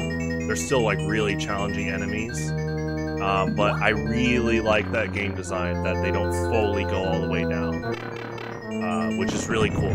I've always said it's really easy to make super, super hard enemies, but it's even more challenging overall to make a hard enemy with intentional like goofs or weaknesses. I like in Metroid Prime Hunters, the really hard computers, like level 3 bots, they have really good aim, but they will miss at times. I'm like, that's impressive. They could have just made aim bots that never miss almost, so that tells me they went out of their way to code some error, like error of habits.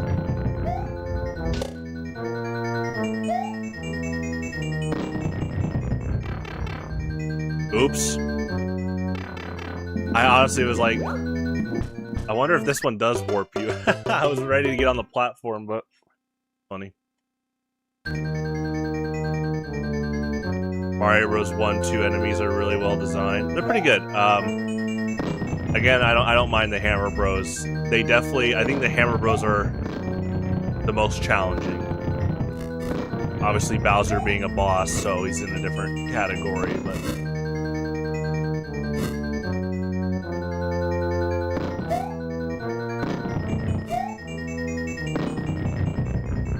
I've liked all the enemies in these games so far. I thought bombs were really challenging in Mario Bros. 2 and 3. They ran at you fast. They would snap back really fast too if you went in another direction. Yeah, Mario has had other elements later on. No wind though, really. I guess he's had a cape, but no like wind powers. Be interesting. That'd be good.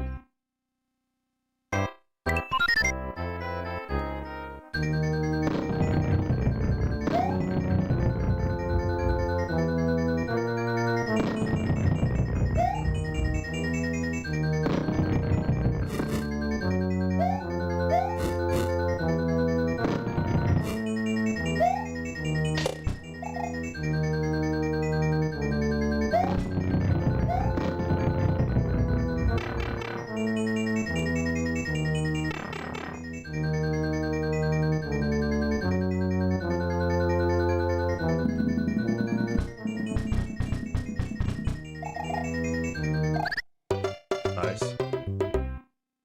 Yeah, 8-4. It's been fun so far.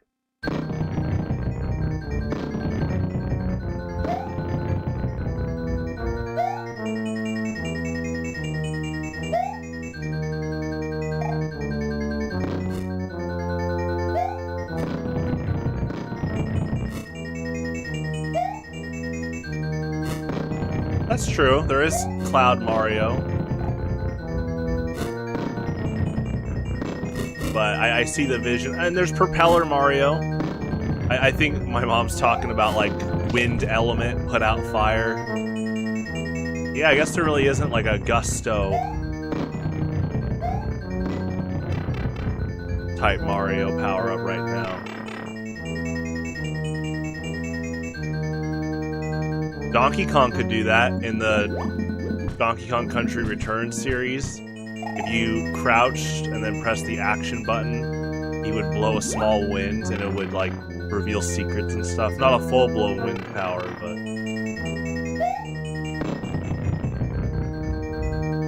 I want to play Donkey Kong Country down the road.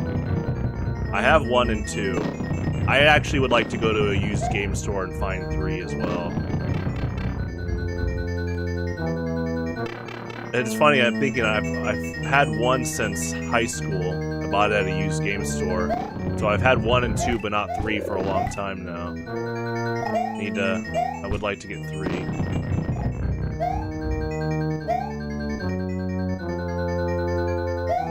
Oh!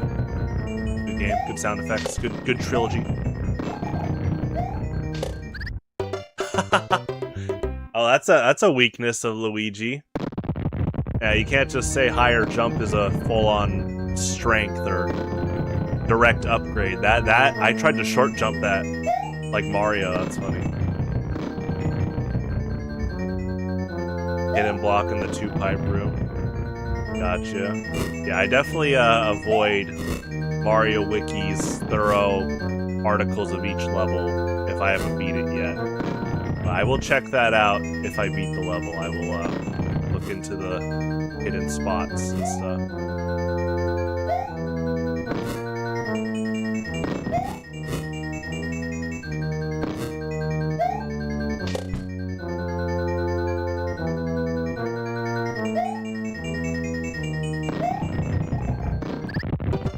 Nice. Yeah, those piranhas come out fast.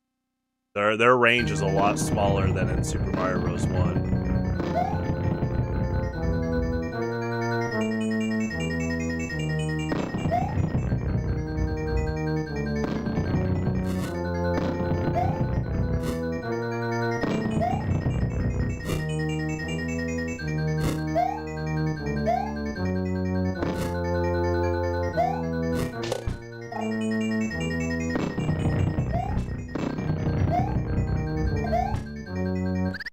Okay, there's another Luigi weakness coming into play.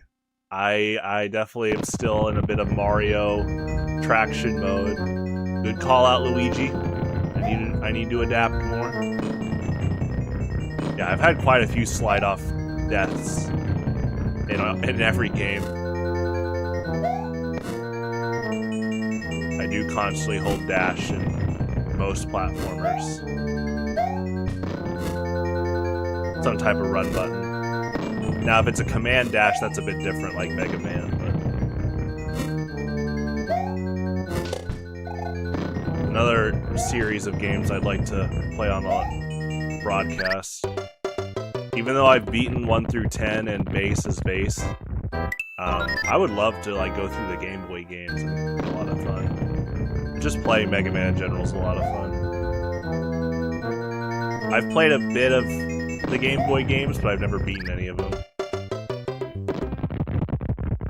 I mean, technically, I never beat Mega Man in base as Mega Man either, so... Oh, I guess I beat Mega Man 11 as well, yeah. There's about to be a new one, too. That's exciting. I'm definitely getting that.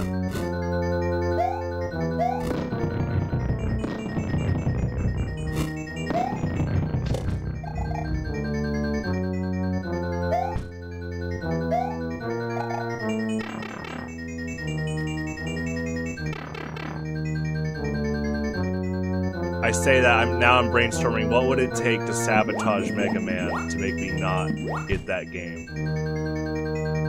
You know, the vote with your wallet. I mean, they'd have to go far to sabotage that. It would be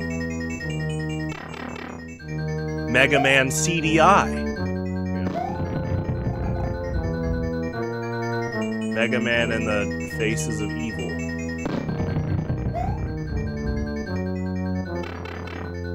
Oh, that was a good attack, Piranha Plant. I see ya.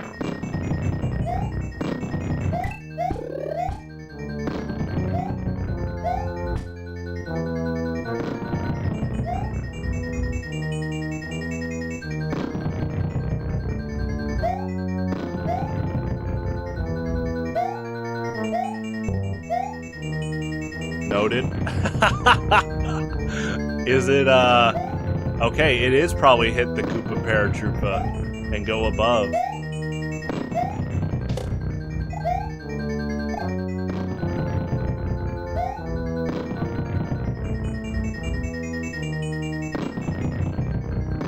They love this puzzle. They love the jump off enemy puzzles in this game. It's fun. You definitely have way less of a boost than Mario 3. That's why World 8-2, at first, it definitely took me a bit to adjust to that bullet bill puzzle, because I was like, I definitely was in Super Mario Bros. 1, Mario 2, like, head stomp boost mindset, and then I had to remind myself, oh yeah, Super Mario Bros. 3 head stomps, you go far. So, like, I was like, oh, you can take the bottom bullet bill and still get up the tower. That's pretty good.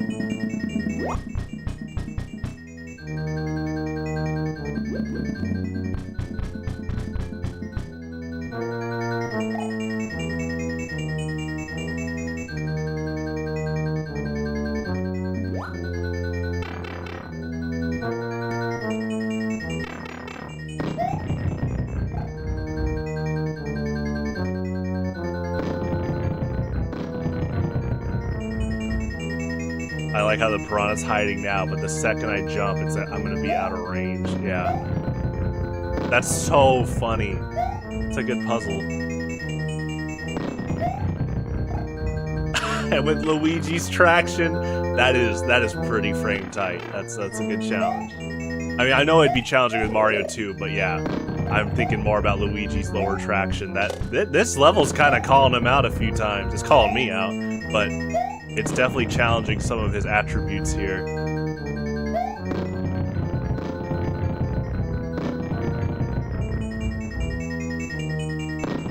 I see. Okay. So, okay. Wow. Okay, okay. Oh, and you probably have to reset if it's looped between the Piranha Plant and the Koopa Paratrooper like this, like probably right here. But yeah, too early. All with the timer going, and you still have to fight Bowser, which I have no idea what that fight's like. If Super Mario Bros. 1 adds a Hammer Bro right before Bowser, what is it, Bowser and 10 Lakitus? We'll see.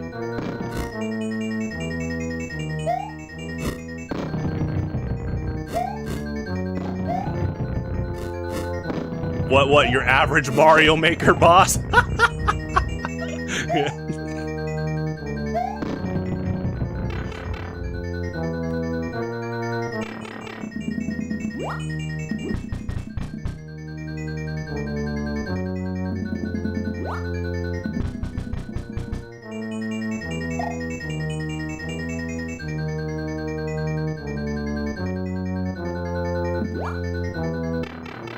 Pretty generous timer. Pretty nice. Bowser forgot to change the clock batteries.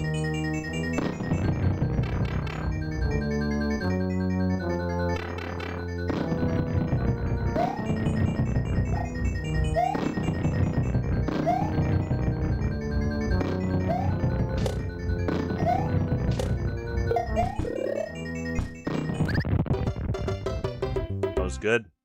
Many hitboxes heading my way.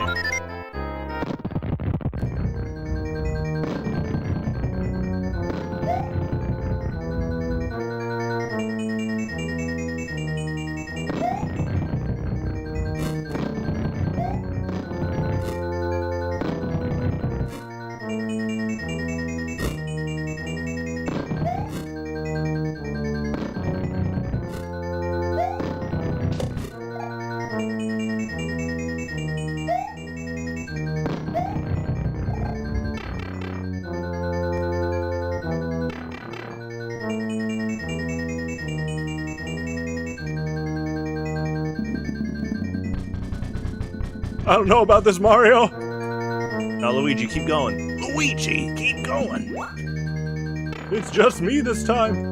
I'm not gonna do his cartoon help. I know I have a limiter on my microphone, but there are people that might be watching with headphones. Here, we'll do a quiet version. Yo! Was it the Mama Luigi episode? That is a good yell. Like, unironically, that actor did a really good job.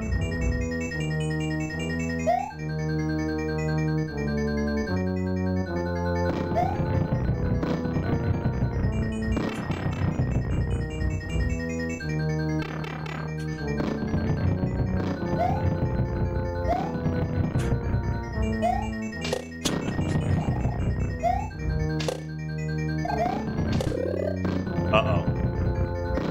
Lunch!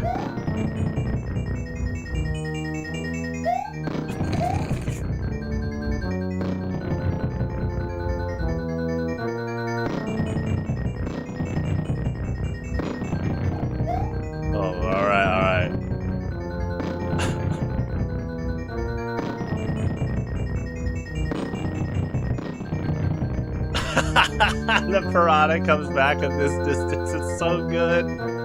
That's such a good challenge. Oh, I hear you. Don't worry.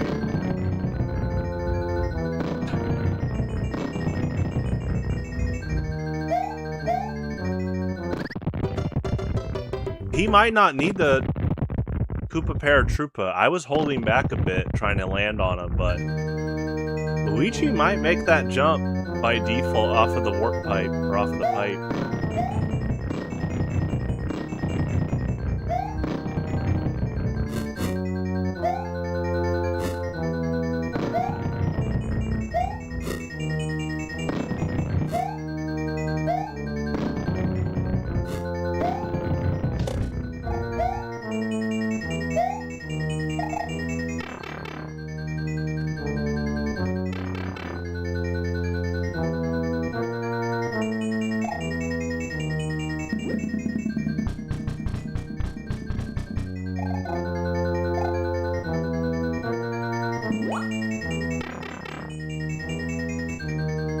You don't think you, what, like, just jump from the pipe? It does, I mean, I do see they want you to, I think, jump off the Koopa Paratroopa. But I'm wondering if Luigi's height... Oh, you're saying you don't think you jump off of the enemy? The Koopa Paratroopa? That is the official terminology. Thank you, Mario Superstar Baseball. What was it? Red Paratroopas are called Paratroopas. The green ones are Koopa Paratroopas. It's a good game.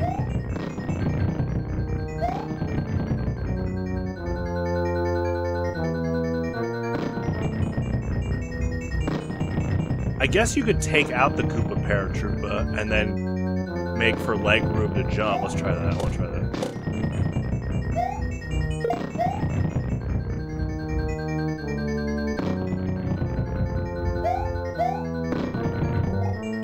Oh, but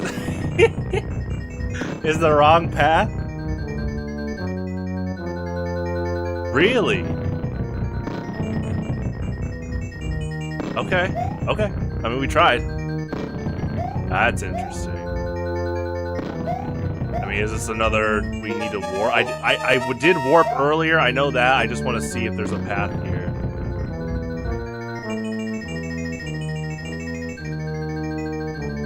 Maybe there's no path. Like, maybe the... Yeah, I don't need the head stomp, but that is not the right path, so... Maybe the middle path is where to go, or we take that warp pipe again. Hidden power up. Okay. Yeah, I mean, like I said, if I find it, I find it, but yeah, I purposely don't check where hidden power-ups are on, like, wikis and stuff.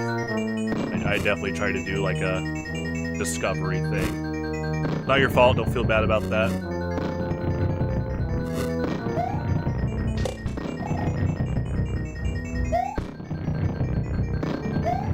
I see your intention to help.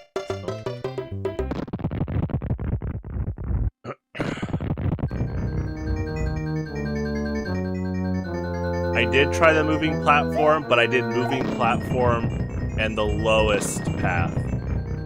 So now, yeah, my next approach is moving platform, middle path.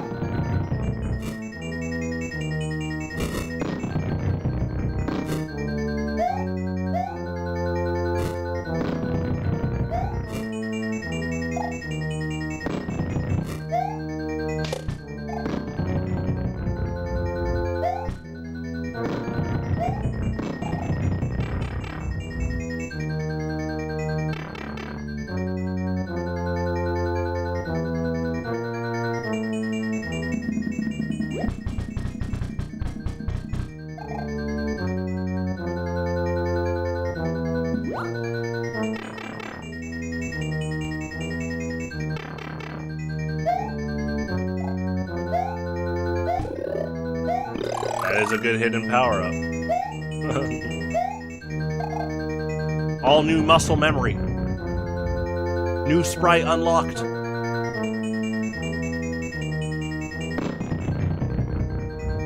Good song.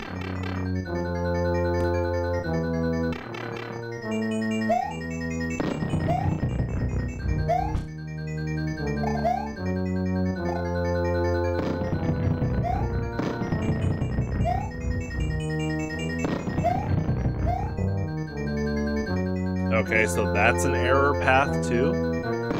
Low, middle? Is it? Oh, maybe, you know what? I don't think I did absolute low though. Hold on. I don't think I ran across the lava, so we could try that.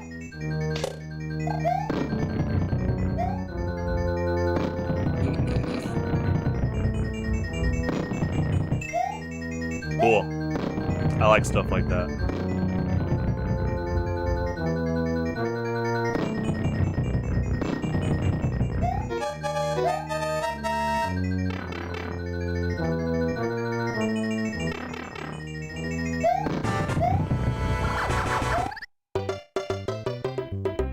Got me good, Bowser. Isn't that like Wait, I have heard a little bit about this. Isn't that a fake Bowser, and then the actual Bowser's like right behind him? I think that's what's going. Yeah, because there's no axe yet. Funny.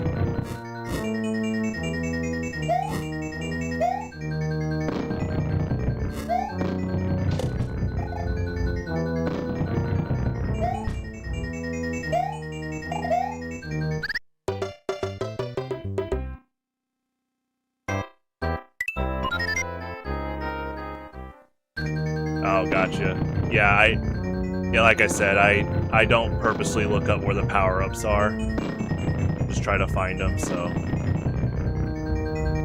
I know you mean well.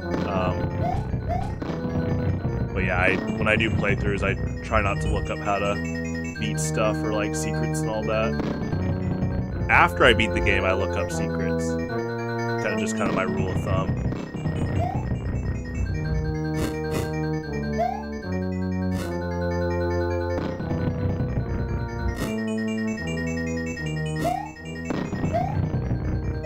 Bowser's brother. Yeah.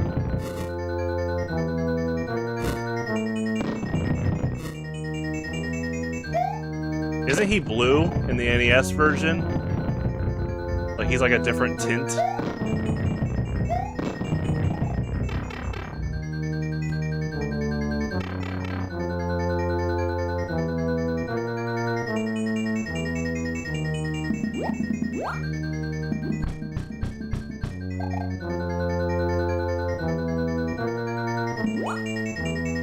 Yeah, I don't want anyone ever to feel obligated to help me.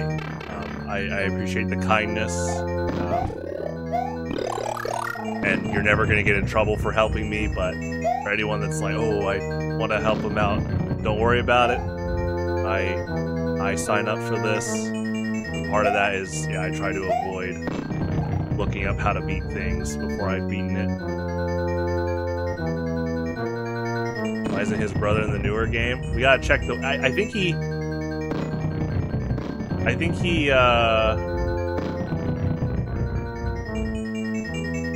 actually has a wiki page. You know that. You have your own obligations. You gotta mow the lawn tonight. Probably before sunset. Brush your teeth. That's good.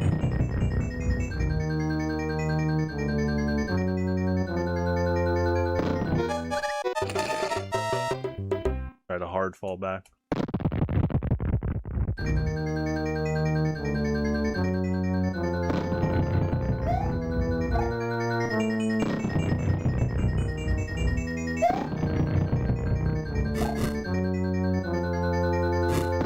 Yeah, blue. That's right. Yeah, he does have a Mario Wiki page. Blue Bowser. It's like, because I remember Blue Bowser is, I guess his Melee blue costume is a reference to that and his official artwork where he's blue. Yeah, the one-up trick where you keep jumping off the Koopa Troopa on the staircase.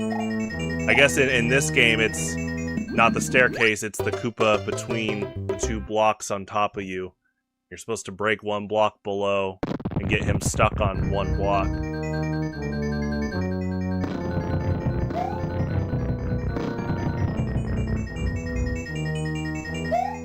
Yeah, Blue Bowser in Melee is definitely a reference to, I think, more so the official artwork where his hair is yellow.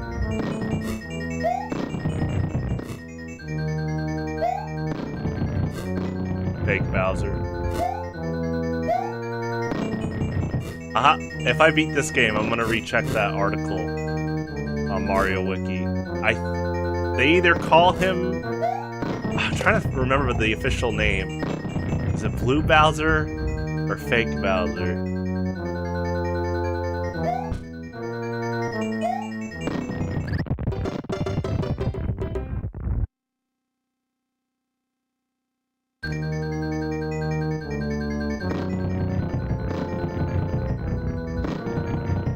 Yeah, fake Bowser, but all of them are revealed to be like Goombas and stuff, except the last Bowser.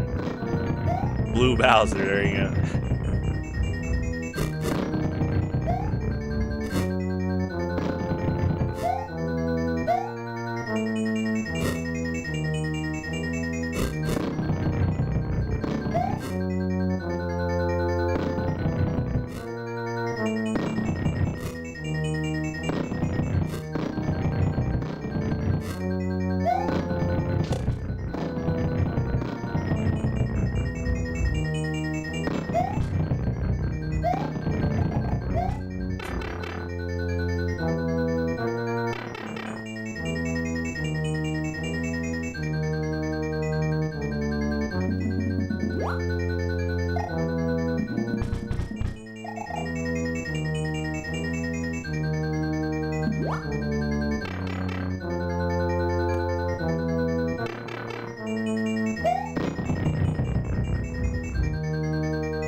Daisy, don't look. This is before he met her, don't worry.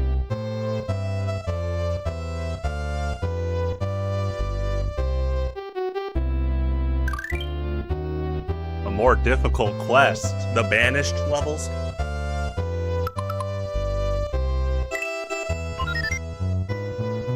World 9-1. Alright, let's go to Mario. Wait. Okay, there we go. I'm gonna pause for a second.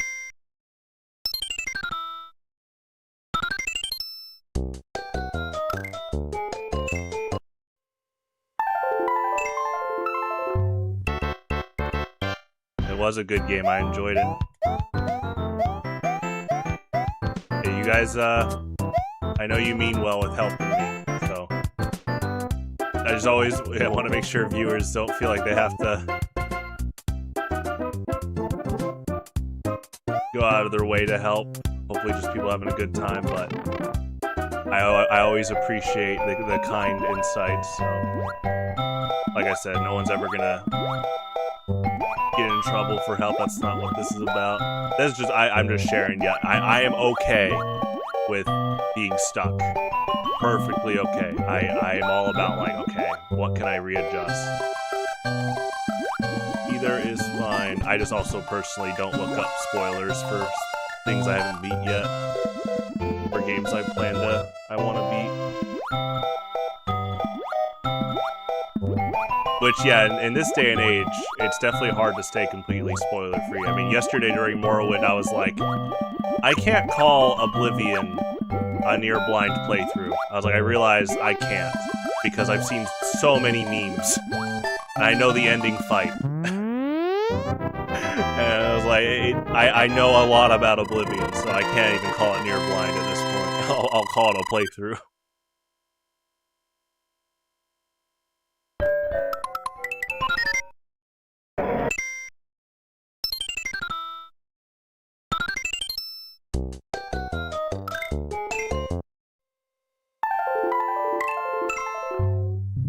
You don't remember the routes? Yeah, you were mentioning that. Oh yeah, again, never ill will when people help me out. I always imagine there might be people watch and be like, okay, do this.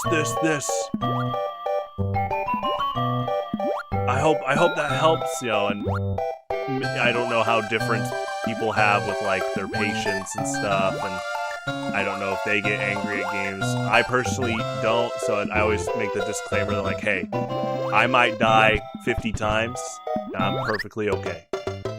I want to readjust when I lose, die, all that. But it is cool learning about secrets and power-ups regardless. Not worry about it. I mean, it's cool to think about the hidden power-ups I never caught in, like, Mario Bros. 1. I definitely probably missed stuff in Mario Bros. 2 and 3, and in this game.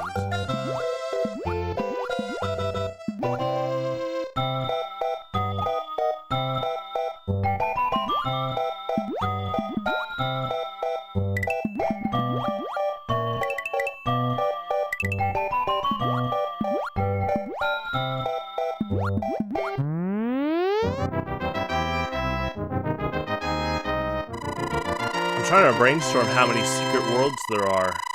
3? 4? 25? Oh.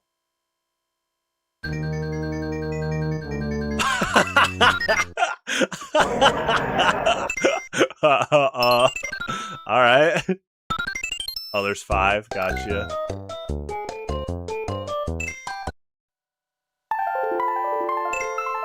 Thank you. I like this shading. This is like, again, Yoshi's Island World 6-7, where they play the castle fort music on a non-castle fort stage. Oh, there's World 9, then Worlds A to D. Yeah, Midlife Dino Crisis did tell me about that. There's like letter worlds. This is like an arena versus Bowser. Good old outdoors Bowser. Oh. Is this a trap vine? Uh-huh. Bonus, huh? What, bonus to World 1?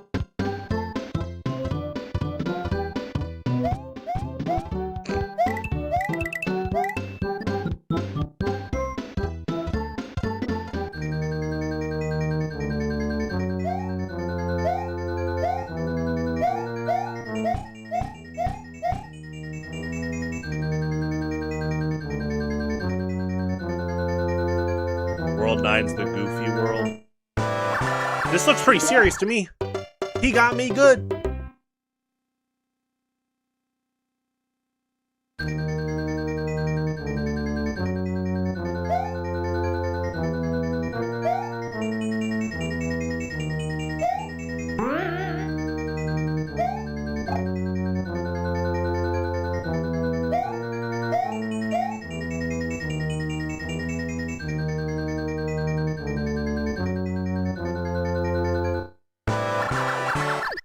That's a good spot.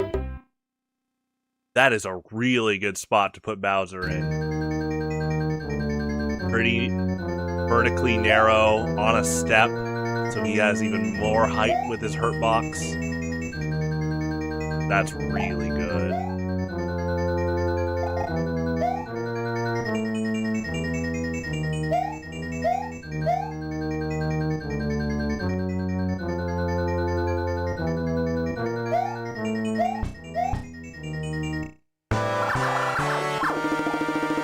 He does step back a bit. He's approaching.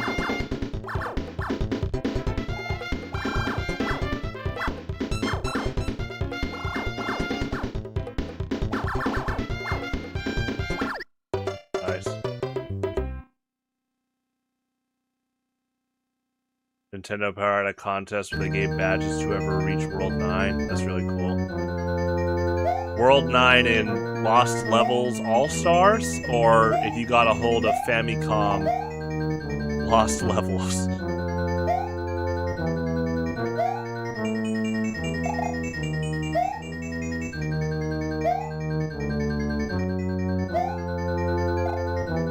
Yeah, I was wondering if you could go to the top. Probably a jump around here. That's pretty cool.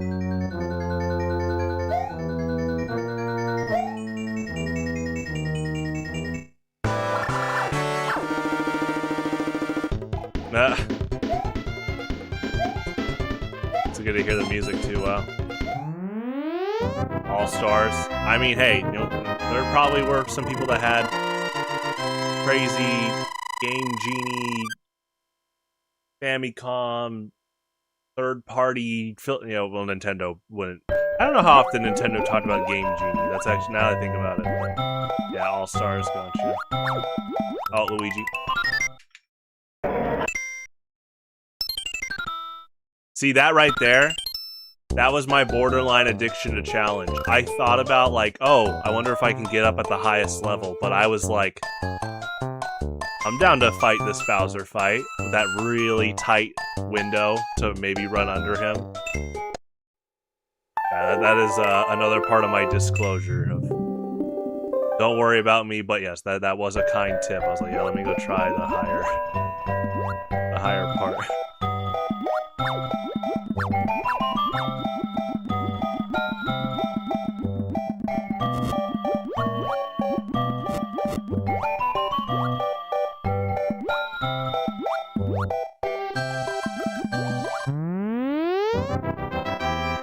Nintendo's against importing. Yeah. Wait, importing what? Oh yeah, Game Genie. Yeah. Like the whole like Mother 3, Earthbound 2.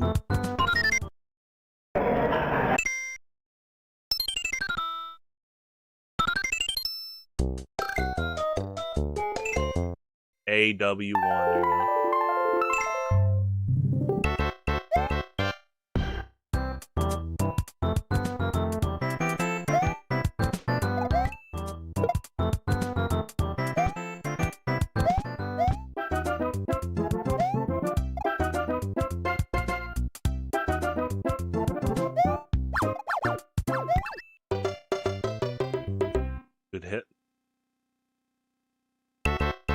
That is interesting. They sued Game Genie. Did they win? Like, I know people say sue, like lawsuit, but did they actually win? I mean, I guess Game Genie wasn't around much longer, right?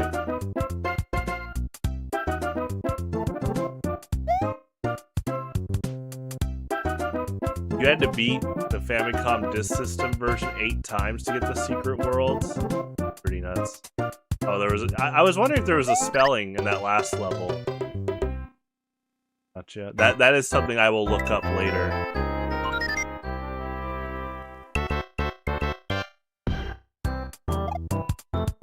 I was gonna say, yeah, the level was pretty short. So I was like, I wonder if there's like a fun like gimmick to that.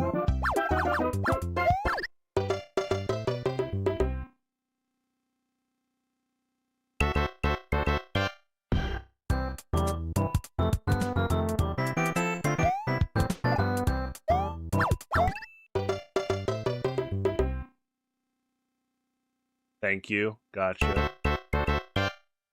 Nintendo lost the lawsuit. That sounds right because obviously Game Shark and Action Replay came out after. Yeah.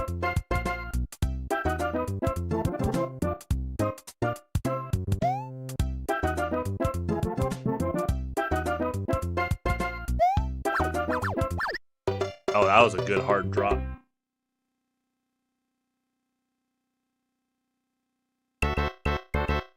Gotcha.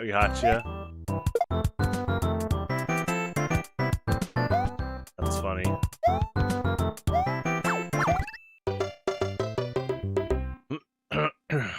Excuse me.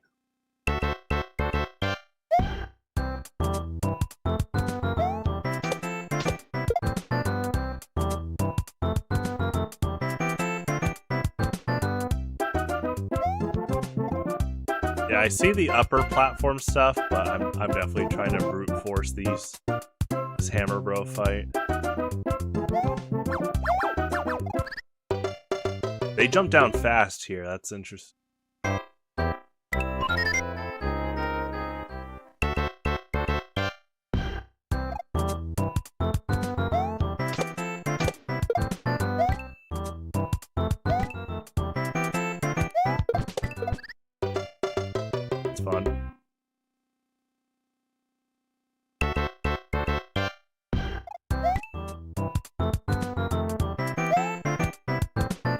Beat the game with no warps, you went to World 9?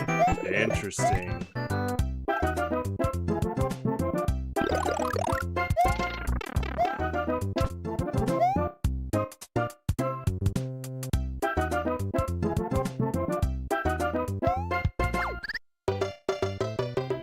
That Hammer Bro almost always starts on the ground. It's good to know.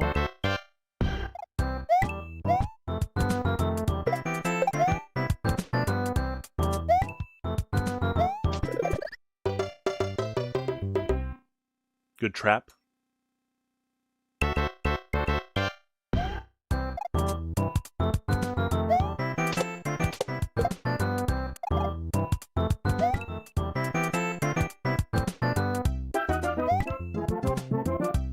only have one life on World 9? That's pretty interesting. Game's already really challenging in general. That's pretty funny.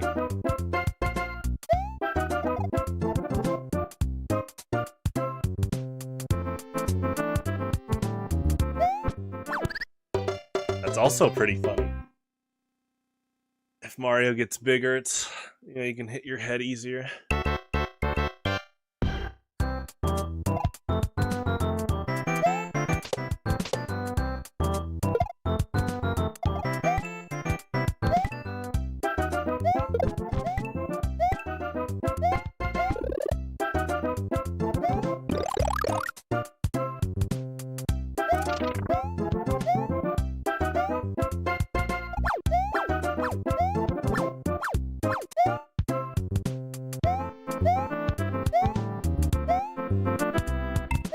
Reminds me of World 1-1 and Mario Bros. 3. Oh yeah, trying to get a 1-up with every hit. That's cool.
28 lives in the original. That is interesting. I didn't know that.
Good hit. The remake on purpose or simply caps your lives at 128. Gotcha.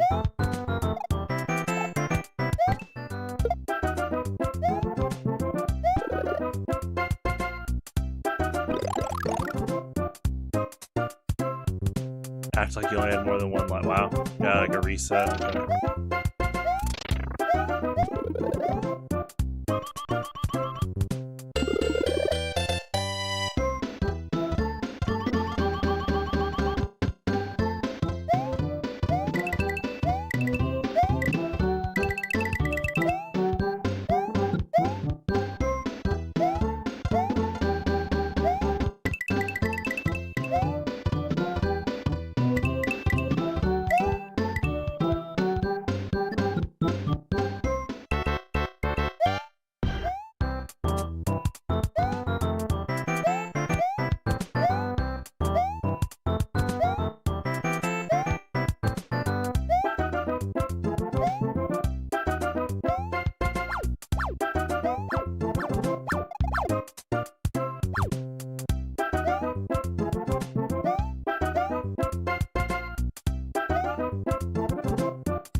Wow.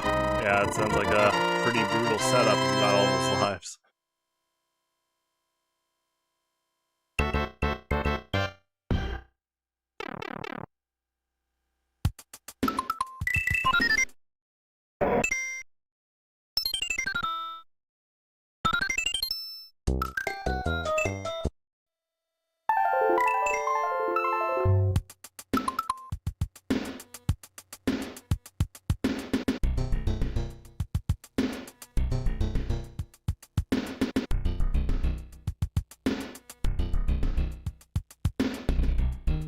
I'll be right back.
doo.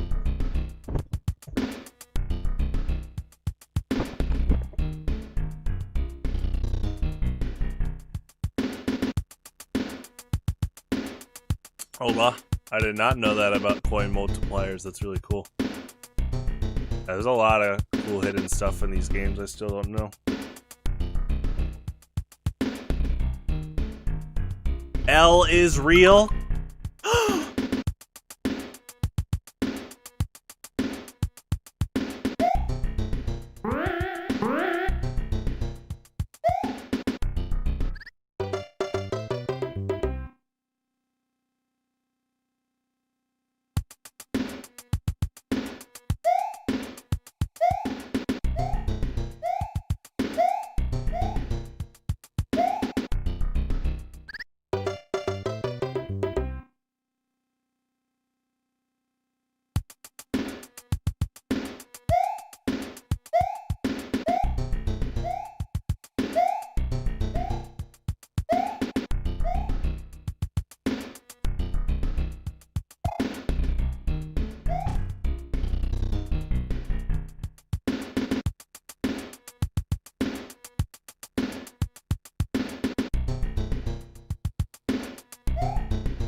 Blue hammers. That's cool. I saw that at the preview and I was like, are those blue hammers? Looks like that Hammer Bros have a sprite color that matches the backdrop of the level. They're usually in the overworld.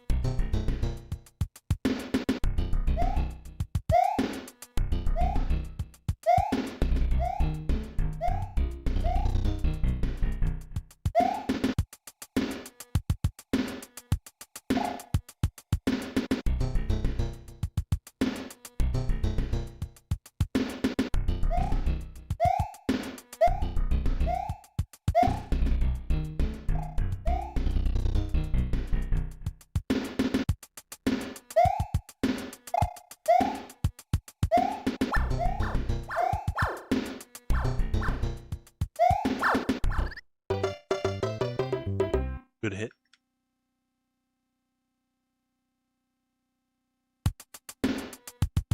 Yeah, it's cool. The flagpole timer stuff. I knew about like top of the flagpole and obviously fireworks, but I did not know about the multiplier stuff.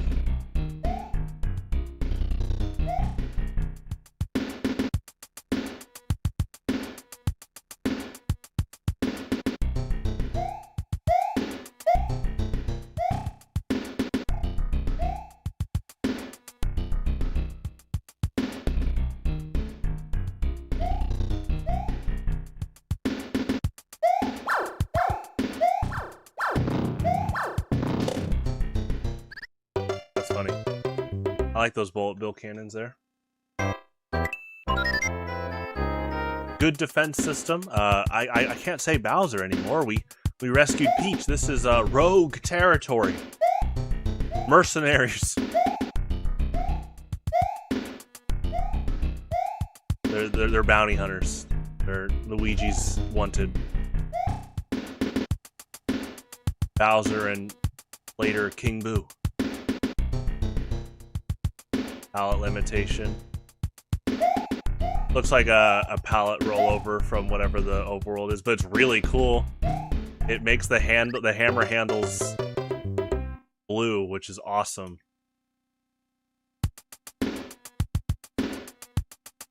I like the white handles too, but I never thought about the handles being changed in this game.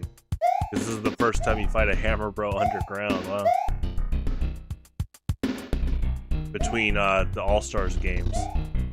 I'm sure there's a Hammer Bro in a new Super Mario game that's in an underground portion.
Good hit.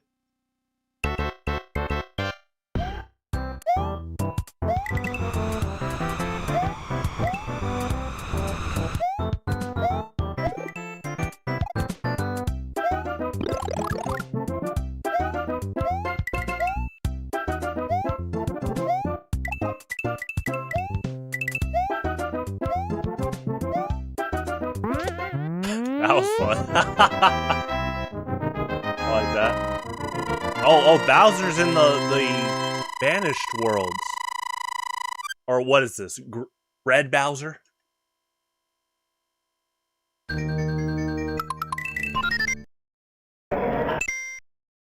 Red Bowser with a Starman. There you go. I wouldn't be too surprised at this point.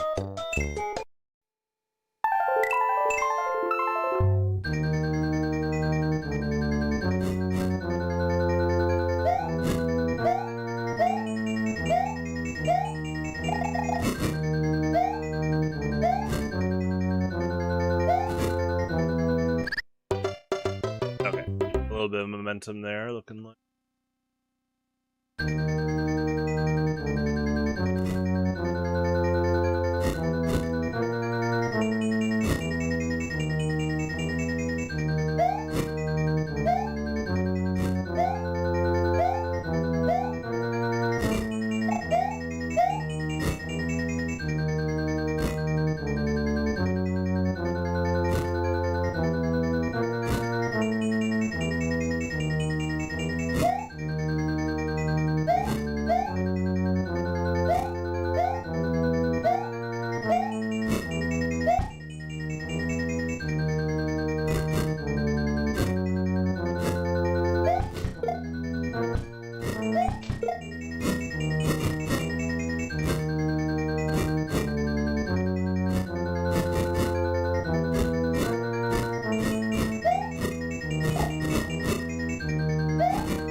Good hit.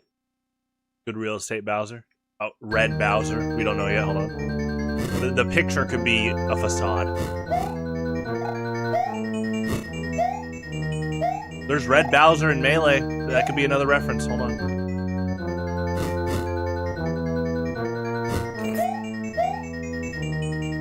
It's a good color.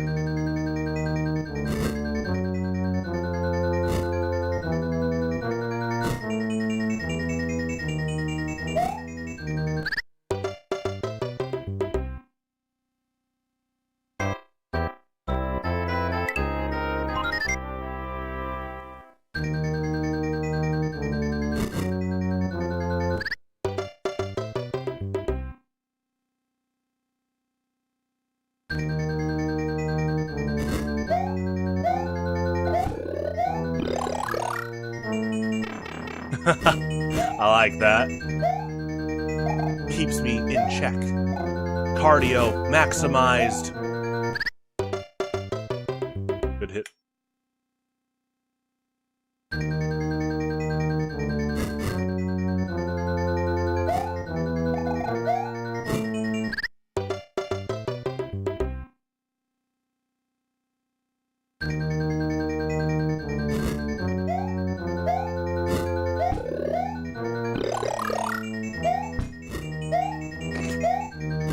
That's really good. I like that. Good fire bars, Red Bowser.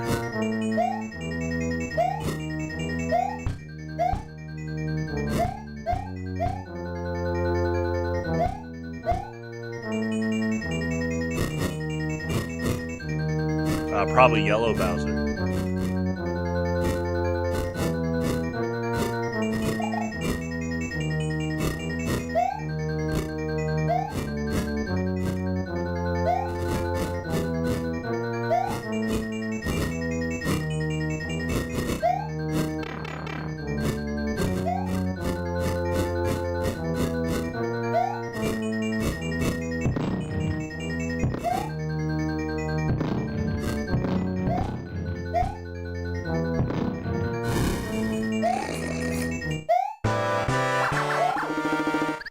Nice. Well, he's green. Alright, Red Bowser only exists in Melee. Melee on, there you go. Good pursuit. That was killer.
I'm playing on Ares, yeah. My original Super Mario All-Star copy, it physically thinks every now and then it's pirated. Like, I think enough, I guess, dirt/erosion has given it like a 1 in 7 boot up chance to think it's a pirated copy. Same thing for my Donkey Kong Country 2. Really sad. I did the cleaning alcohol thing multiple times on it throughout the years, but it might be, sadly, some like hardware erosion type thing. But this is Ares, which is a really, really good emulator that Midlife Dino Crisis here showed me. We used it for Ocarina of Time Majora's Mask co-op runs quite a while back, but I kept it around even if we don't play those as much right now, and I've been impressed by just the emulator in general.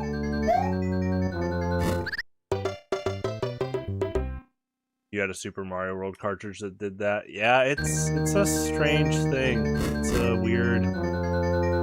It really just seems like a hardware erosion type thing, even if you keep it clean. Maybe ABGN will talk about that soon. He could. He's got a lot of games. I'm sure that's happened to him. But it might have only happened to him maybe once, to where it's not seen as a pattern yet. Like, to me, once it happened to both All-Stars and Donkey Kong Country 2, I was like, okay, this is definitely something that looks to happen to cartridges. Not super common, but can happen. Yeah, I'm all about trying to brute force this mushroom, because it's at the start of the level anyway. I just gotta get better timing down in general. And yeah, mindfully watch for that really long fire bar too.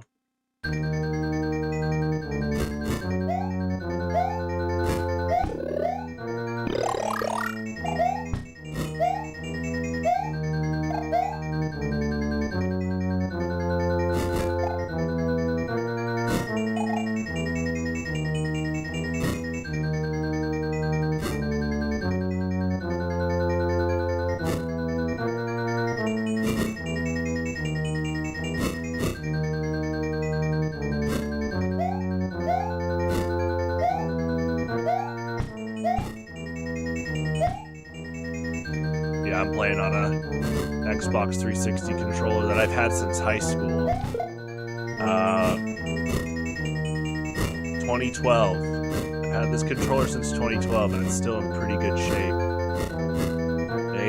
And the wired 360 controllers were already pretty rare to find at retail stores, but I happened to find one. Definitely money well spent and then some for how modern this controller is. Not just in feel, but like it is so like well functional and recognized by so much modern hardware and programs. It's pretty seamless too. being able to just plug in and it recognizes it really fast. And it's still, well, I guess you could consider it a trade-off. Technically, it's still so modern that if I press the X button here, the Xbox button, it will load up either the Microsoft Gaming Windows menu and or Steam Big Picture. I know you can disable that, but I was like, dang, yeah, it's still got that modern functionality to it. Still shows, here, look, player 1 as well. I will say it's so modern that it actually did alter my Street Fighter 6 inputs last Friday. I had to redo it because I had my controller plugged in first from this game, and I plugged in my arcade stick, and Street Fighter 6 thought the Xbox controller was the default layout, so I'll be more mindful of that next time.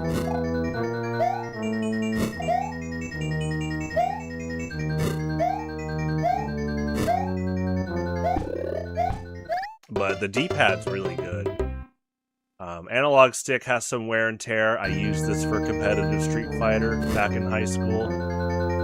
I can definitely feel the amounts of Mexican Typhoon and spinning pile drivers I did on it. And just like fighting game inputs in general. But I didn't use the D-pad much. So it's still pretty, it feels pretty new.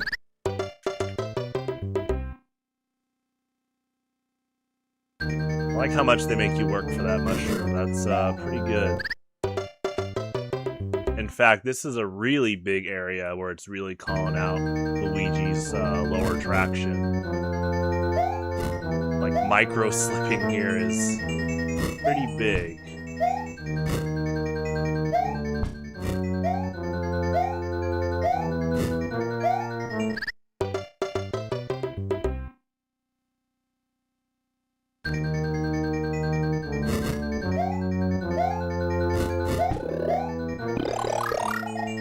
Testing his lower traction, but it all comes down to the player. We all press buttons differently.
That was without dashing at all, so definitely noted. I think that can definitely help with the lower traction on Luigi there.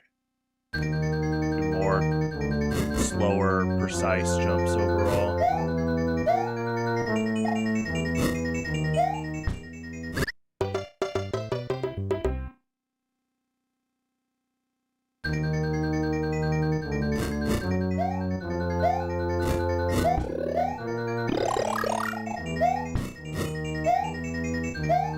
That is still really cool that Nintendo Power gave prizes if you got to World 9. Prove it with a photograph, like the Ask Jeeves bounty for finding Luigi in Mario 64. I remember my mom finding that in the early 2000s. The bounty. Not Luigi. my first time learning about Ask Jeeves. Ask.com.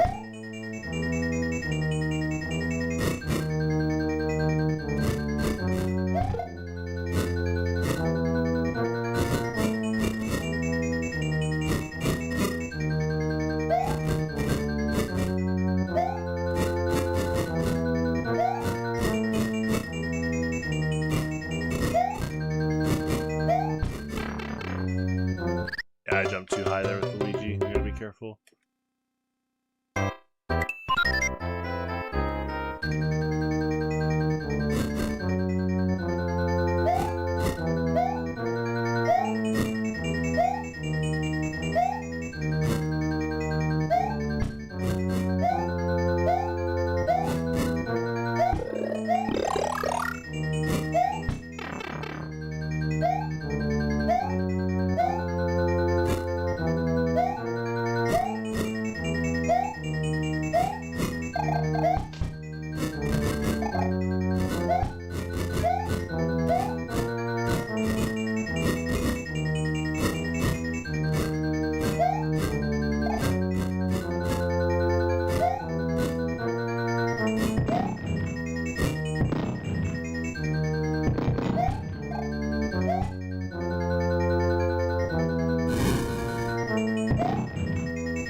Good ceiling. Good job, Bowser. Good prep time, good preparation.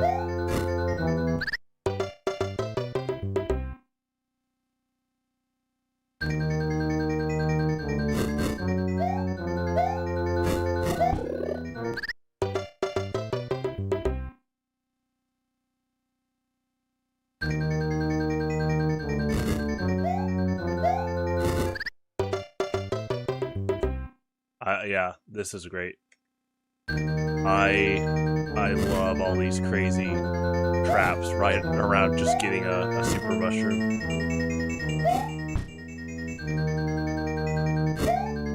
And with, yeah, again, Luigi's lower traction too. Definitely getting me to slow down a lot.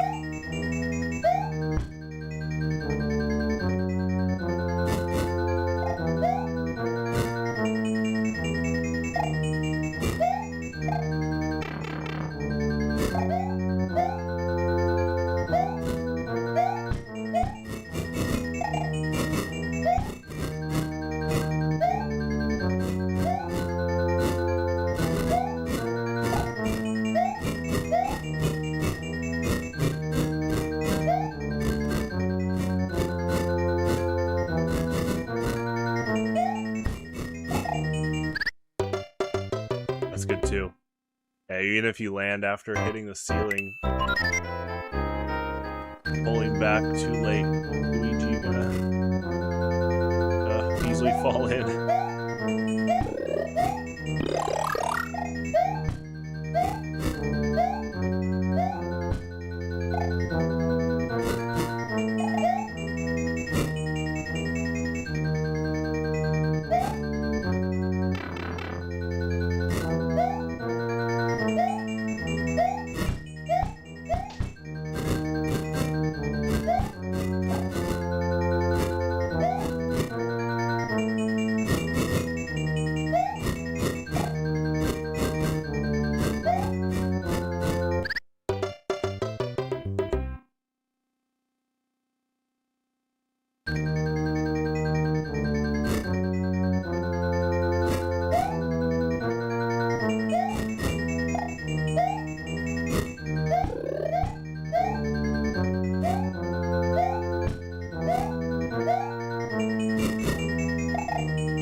the way the sprites depict the lava. It's really cool.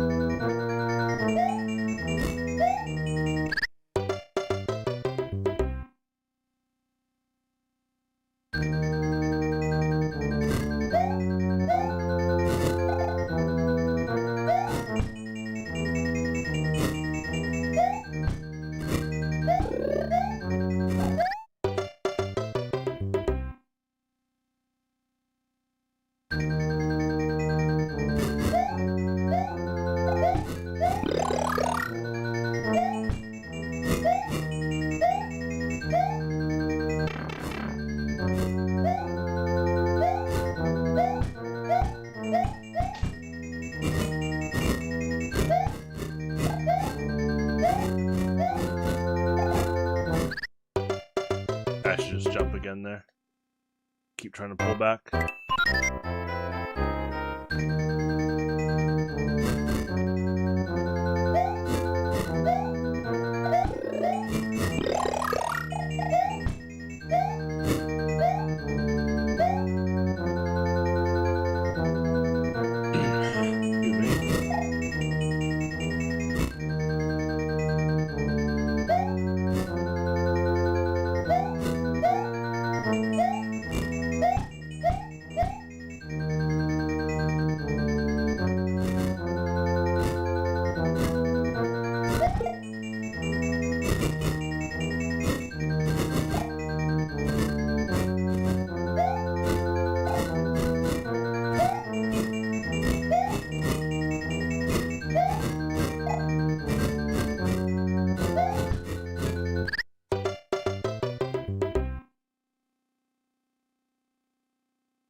It's pretty good. Paratroop underwater. Holds their breath really long, like Luigi. Good kill.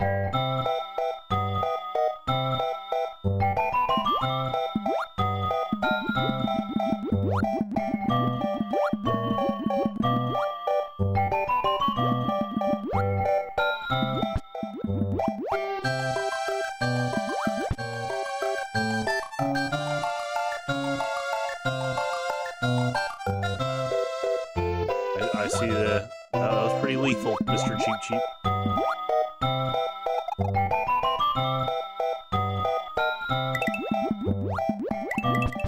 I see the vision.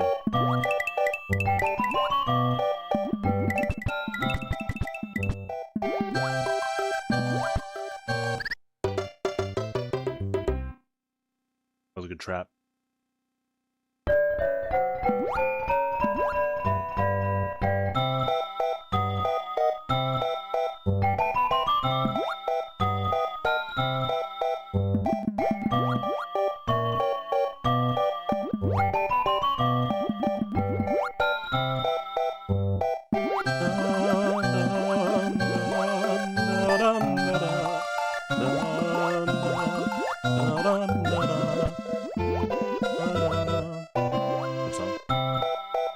Koji Kondo classic.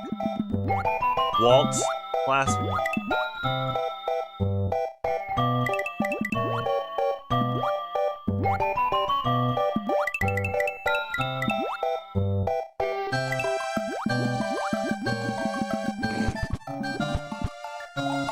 I like that. Good setup. Good trap. Who's the real estate agent down here? Gooper Blooper?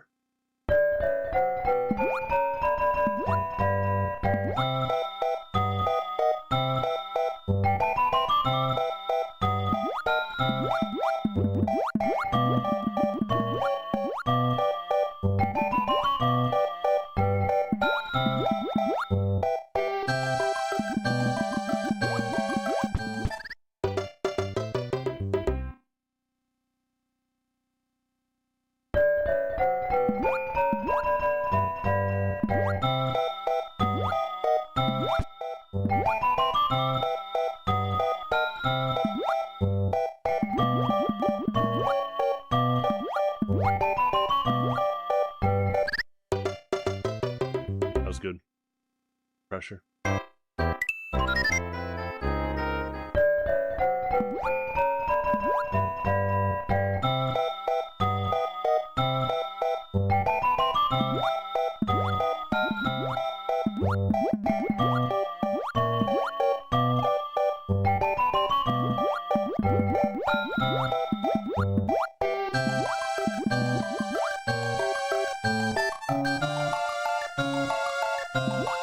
I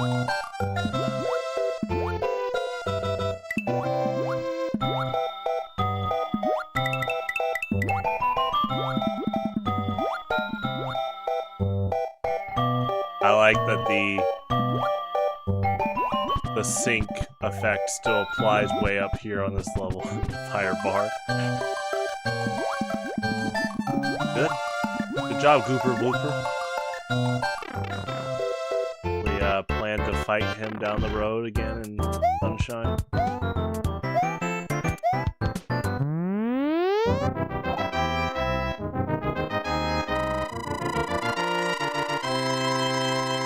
Spoilers, you fight him twice, which was cool.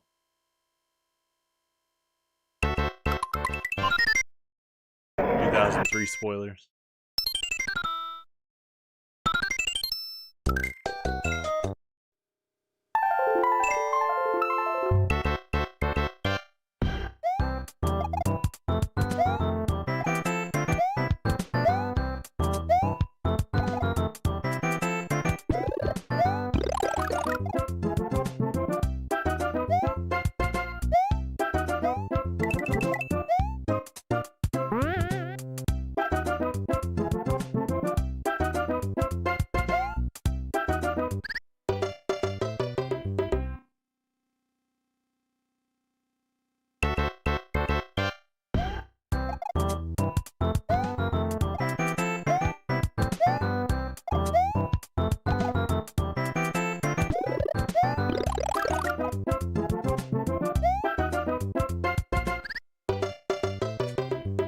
Trap. Momentum trap. Setup. Trick. Scheme. Good job, Bowser.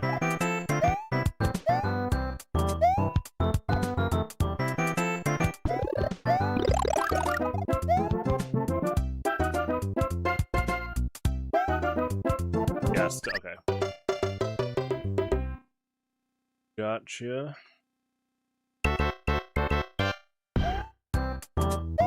Still pretty, yeah, that's, okay, that's tight too, nice. Yeah, a lot of this looks like tight jumping. Or like a overarching theme.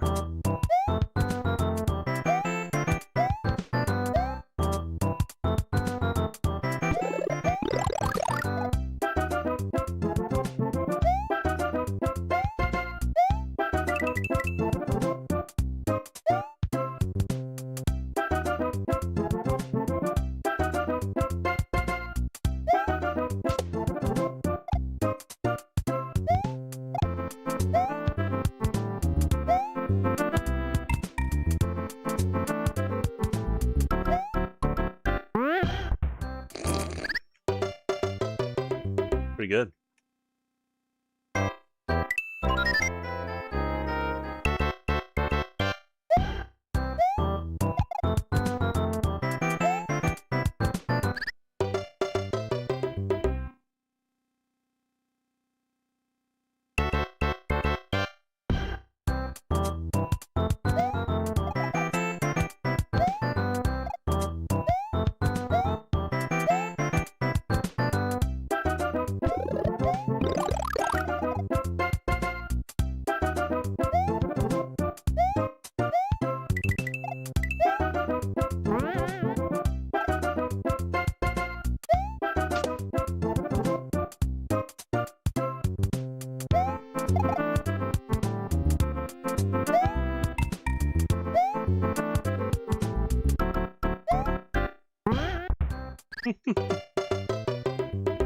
That was fun. Wahoo yippee. Practicing my gymnastics for Super Mario Sunshine. Hey, there's parts where you don't have FLUDD. And they play this music. I really am getting ready.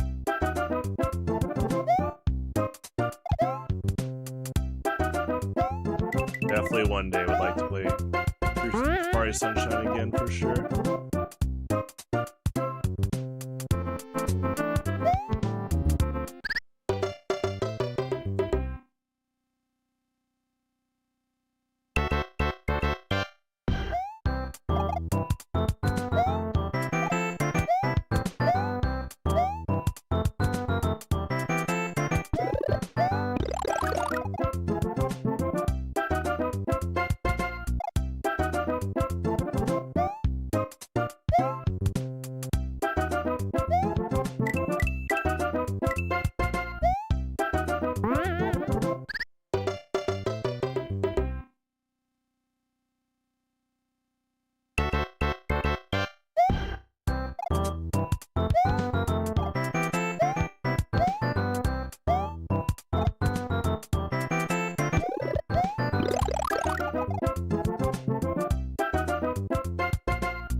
Pulled back for a second.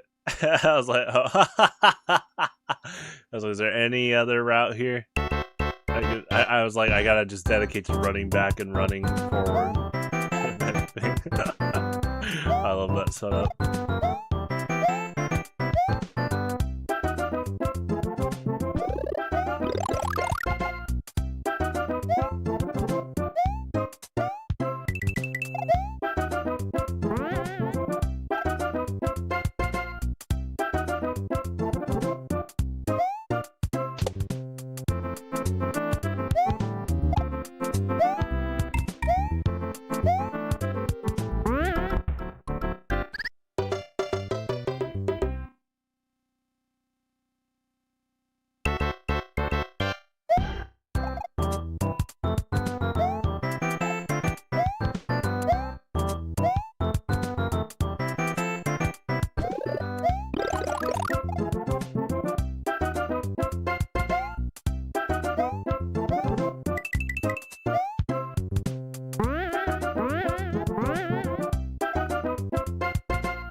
Okay, so like probably right as that platform starts moving to the right, that's when you do the trampoline dash jump.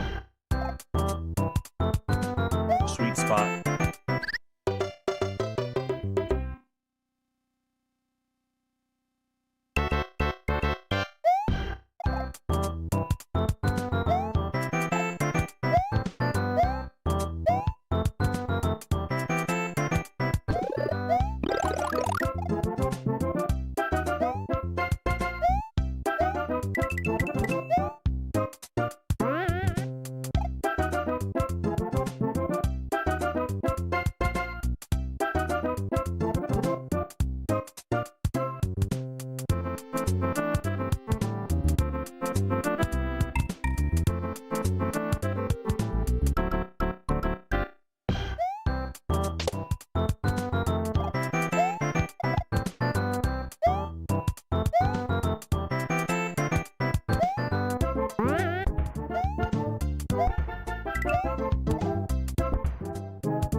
wonder if that was a jump on a bullet bill puzzle.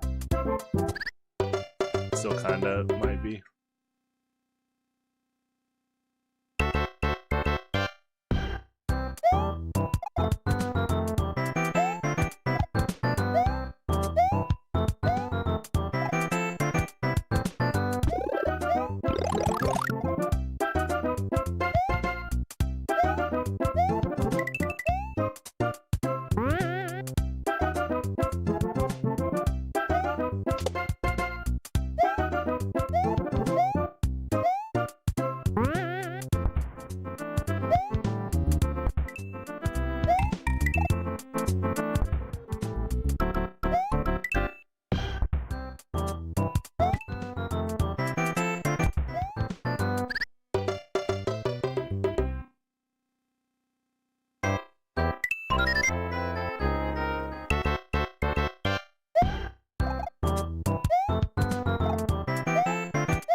I buffered too early there.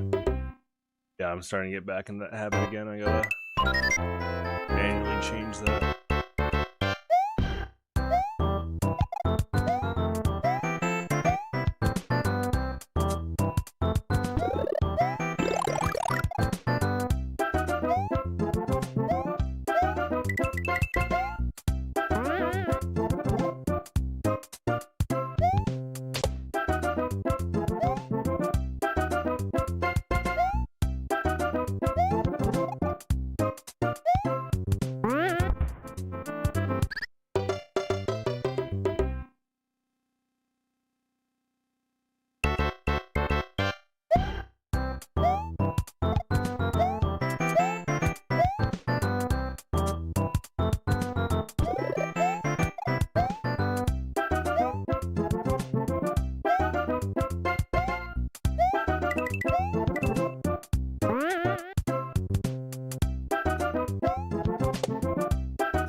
might be a bullet bill jump.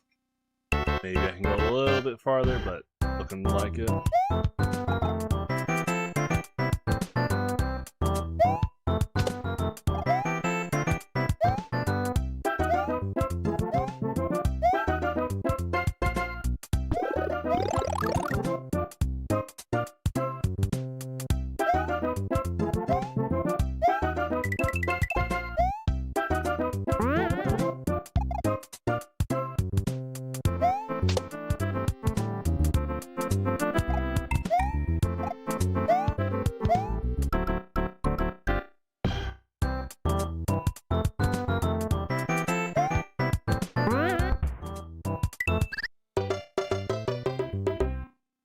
I do like that lower path. A lot more challenging overall to get back up there.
overextended that jump there. I've done that quite a few times now. I gotta be really careful.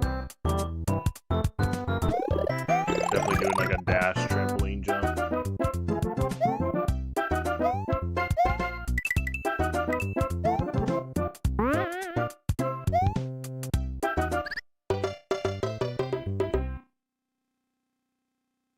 Thank you.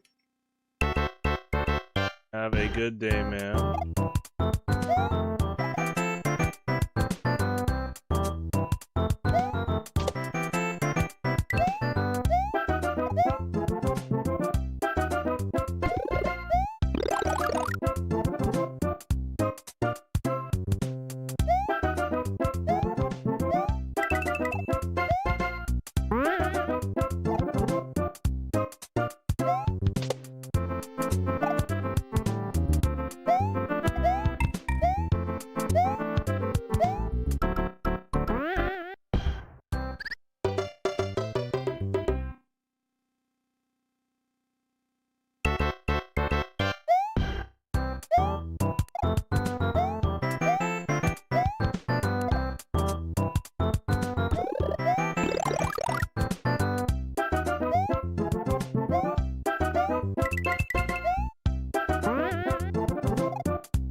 Good aim, Bullet Bill. Good aim.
I'm gonna try carrying my momentum.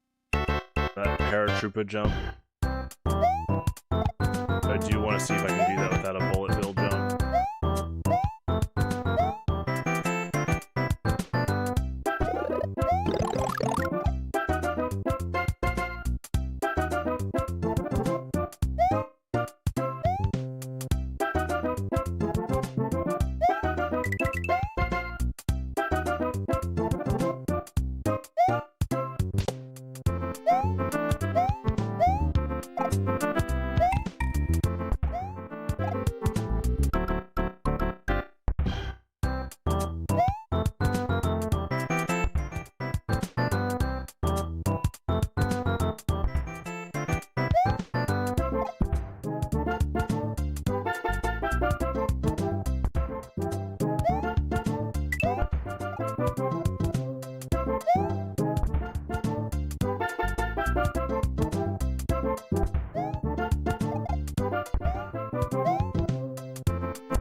without any sounds too this time, huh?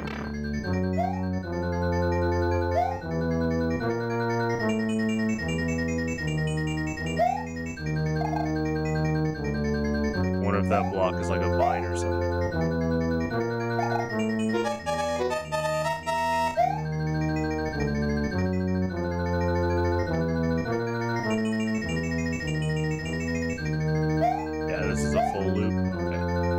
Probably something to do with that block in the left corner. You gotta make a either triangle jump or a long jump without it just fading away. Yeah, it looks like a triangle jump.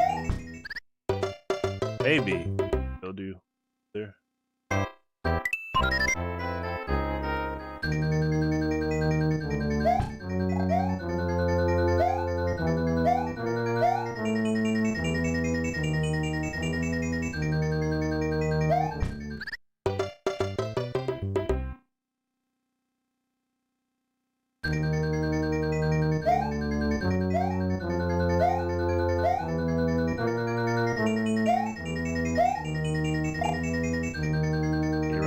It's gone.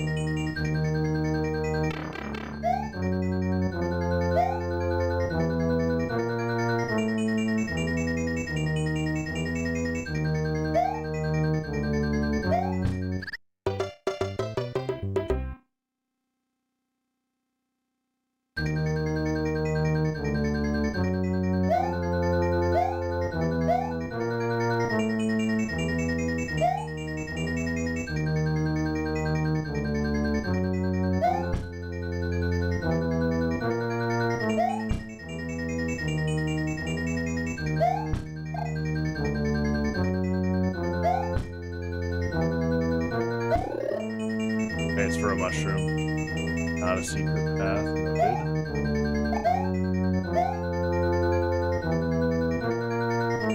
But we're missing something in a sequence here up here.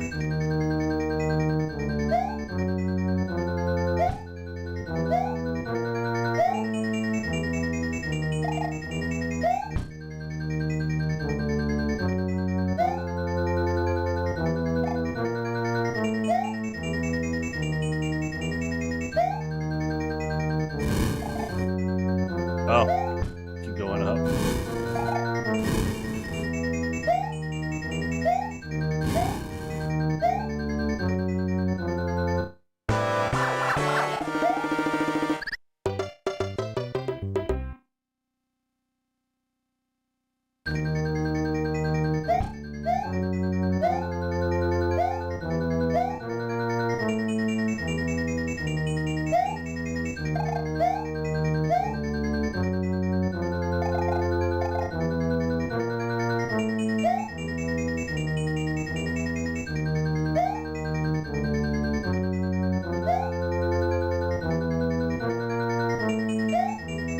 I like that mix up here. Like you're so conditioned by now from Super Mario Bros. 1 and Lost Levels to find alternate paths, but the mix up here is just keep staying up without any audio cues, and you'll eventually get to Bowser if you don't die.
Hola.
Good hit.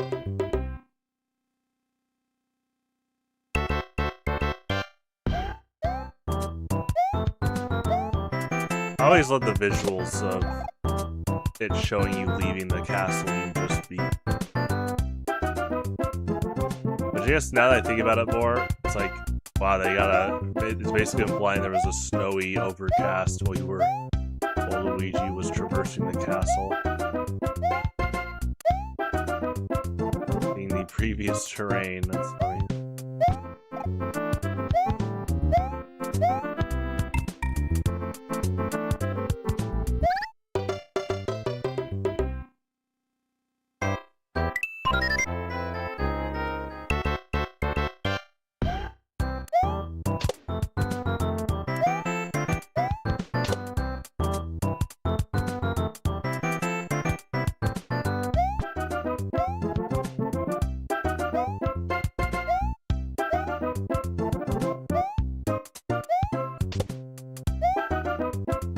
It's true, World C. Pretty fun so far.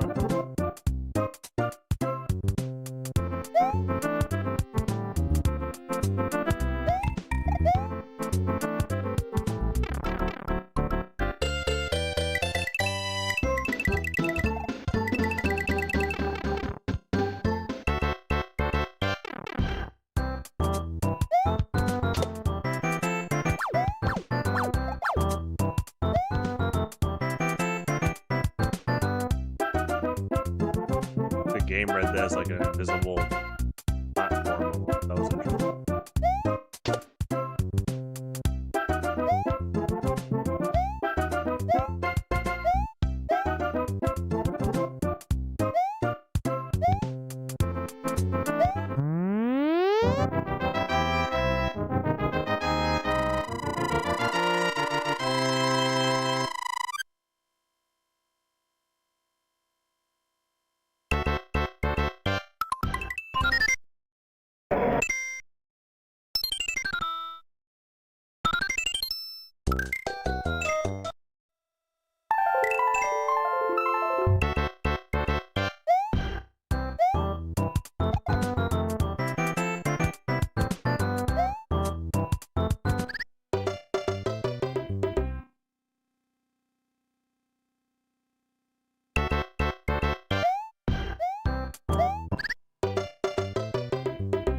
I do love these preview images for each level. It's really cool.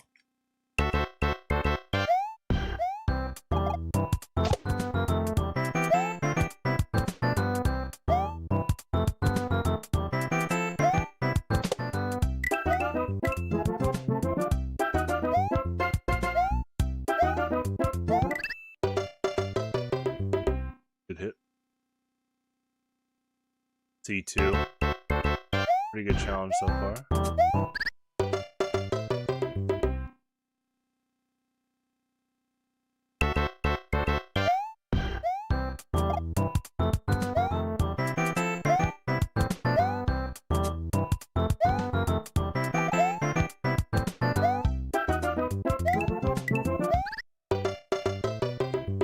just run off there. Got enough momentum to dip under the blooper and land on the next platform.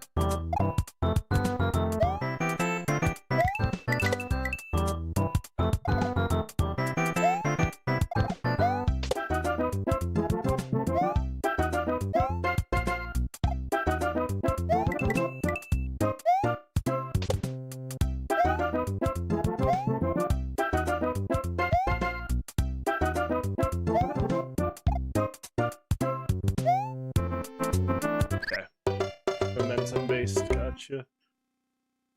Hop, hop. Fun.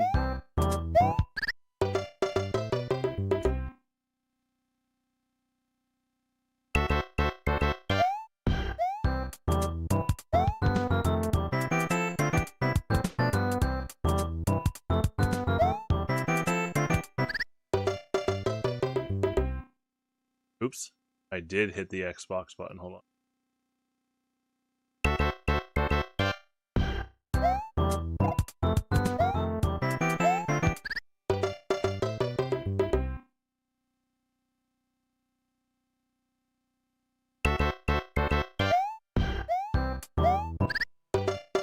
He starts up pretty high. You have to wait a little bit on average.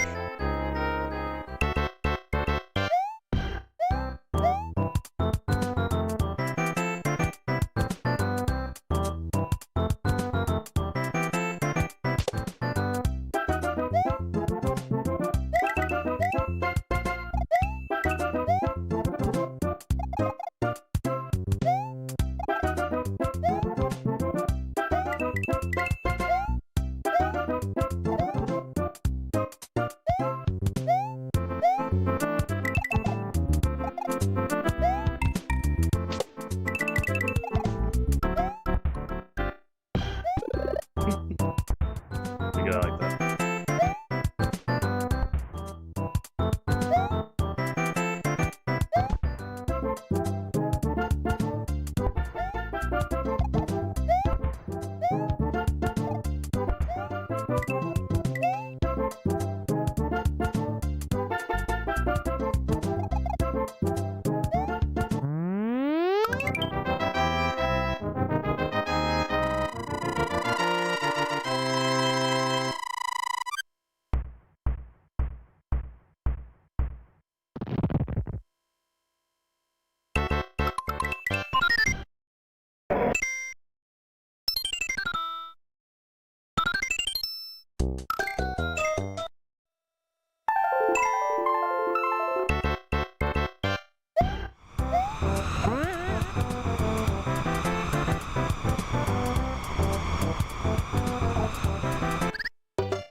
You think the songs in this game can be redundant? Oh, I enjoy them.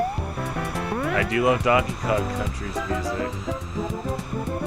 I will say, to be fair, Super Mario Bros. Was the very first video game to do continuous background music and different background music.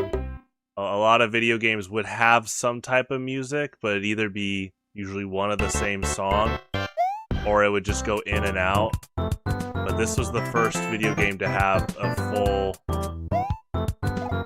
dynamic, multi-song, always playing soundtrack, which really trailblazed for video game music. It really did trailblaze, and I always think Mega Man set the bar soon after.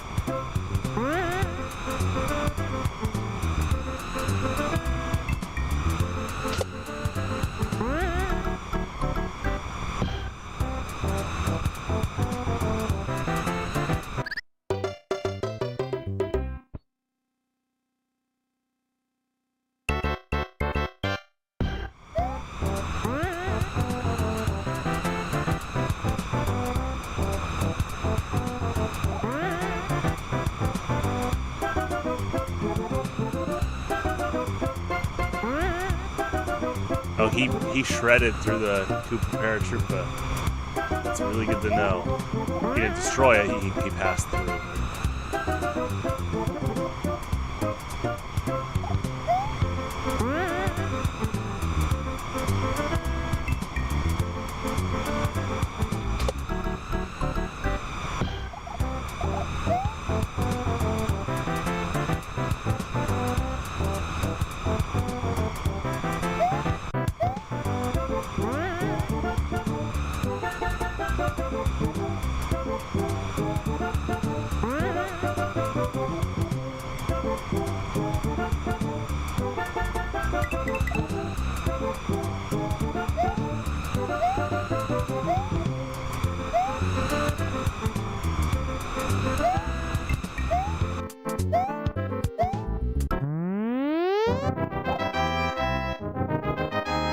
One of the jumping boards wouldn't spawn in the Famicom disc, the original. The 8-bit original. Dang. The songs make a big difference.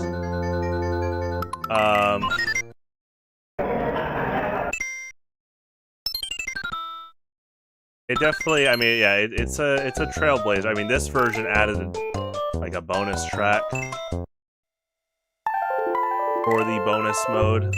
Also added the Bowser fight music, so it actually already did add more songs to it. But I always, definitely for its time, it trailblazed as a video game in terms of soundtrack and just as a video game.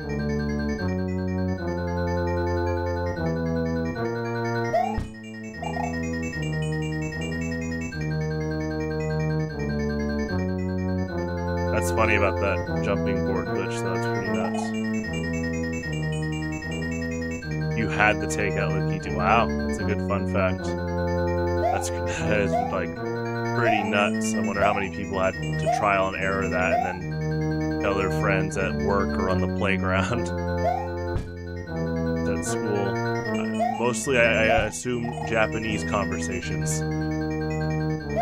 That definitely eventually got word to Nintendo, Japan, and America. And like, you know what? Let's do a different thing for Mario 2. US.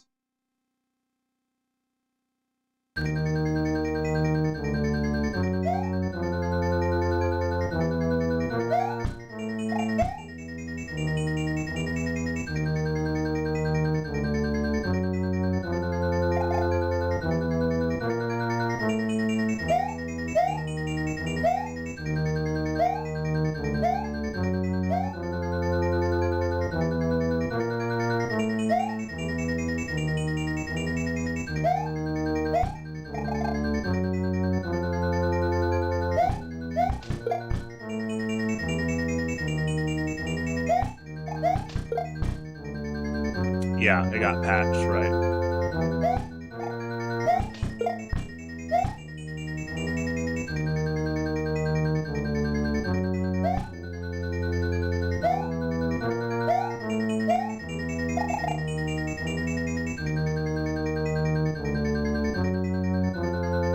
That's a good trap. A tiny bit of time.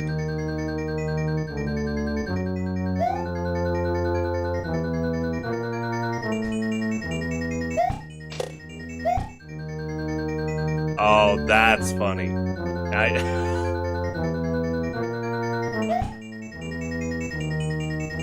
That's a tight window for sure. Okay. I have no more corners.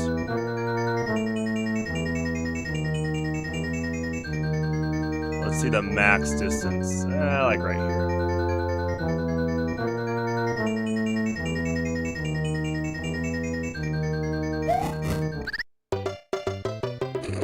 Good shot, Bowser. That was a really good shot. Crit flare. That was good.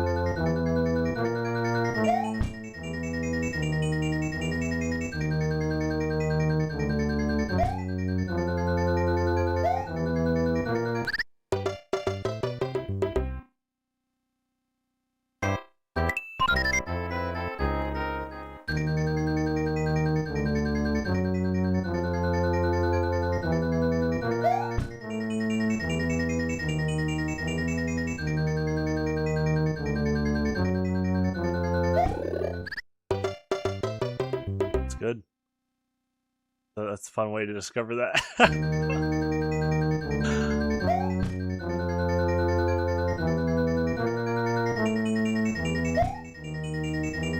So I guess I should say with the whole soundtrack thing, this is technically the second game in Japan, not the first one. And it is way, way harder overall than the first one. But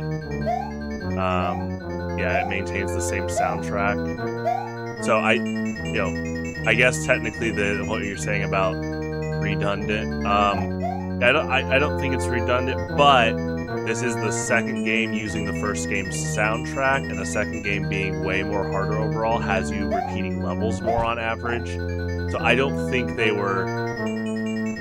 Not only do I think they were not fully comprehending that, by the time the United States got Mario Bros. 2, it was a different game, which is the one that we played a lot. But I think more than this, definitely. With the turn, you throw the turn ups, you know. I think they definitely, to them, I think Mario 2 in Japan was like, play this if you beat Mario 1, and it's going to be expert mode, basically throughout the whole game. So I don't, because I know the original Super Mario Bros. Koji Kondo was regarding the average amount of playtime you'd be potentially stuck in a level. He wanted to make the music really catchy. But this was not really with Koji Kondo in mind here. Like, he wasn't, writing new music here, so this is more on the developer side than the music side. But I'm having a lot of fun. I still like this soundtrack. It's so funny how tight this window is. Yeah, I think they were definitely finding footing for sequels. They definitely took the make it a lot harder overall approach. Not really any new enemies. I'll count Poison Mushroom as at least an obstacle.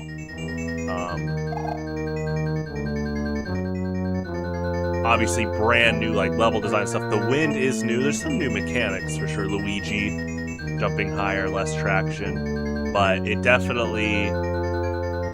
Nowadays, this would be seen as post-game remix hard mode kind of thing.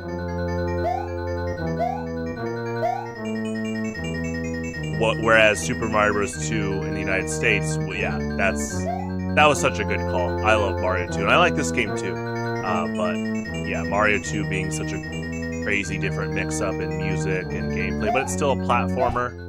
But now you throw projectiles. I think that was a really good mix-up. And like I said earlier, introduced bombs, Poke Plants, Spurto. It's a lot of great stuff in general.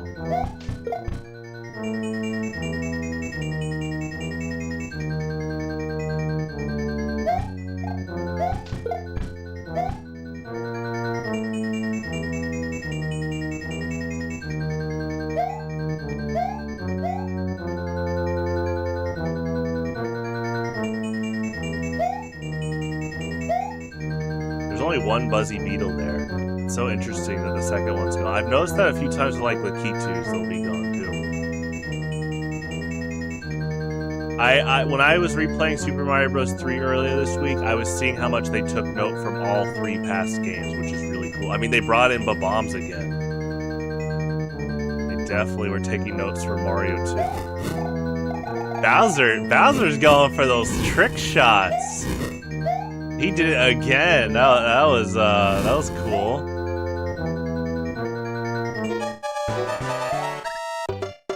Oh, nice. Got a fire bar down there too.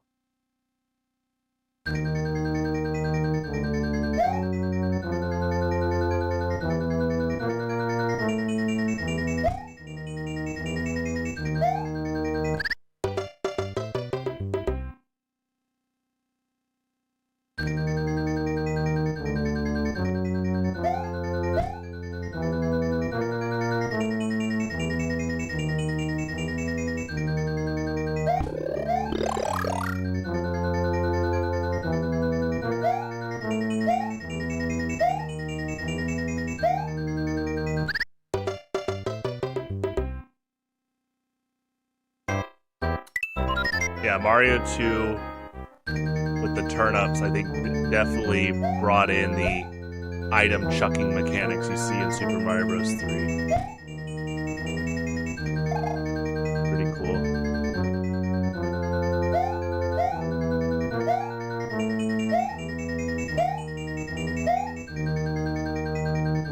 Lots of explosives too in both games. Yeah, I think it's cool to relabel this Lost Levels for All-Stars.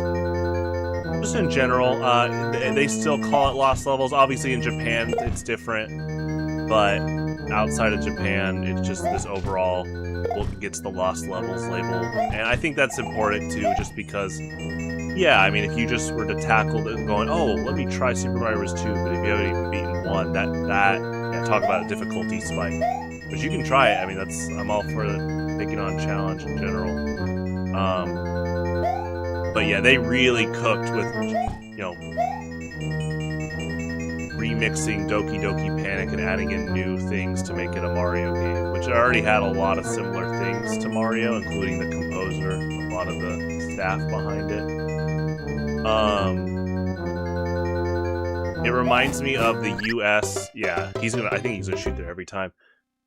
It reminds me, that's been happened a few times where the United States branch of a company makes a really good call for localization.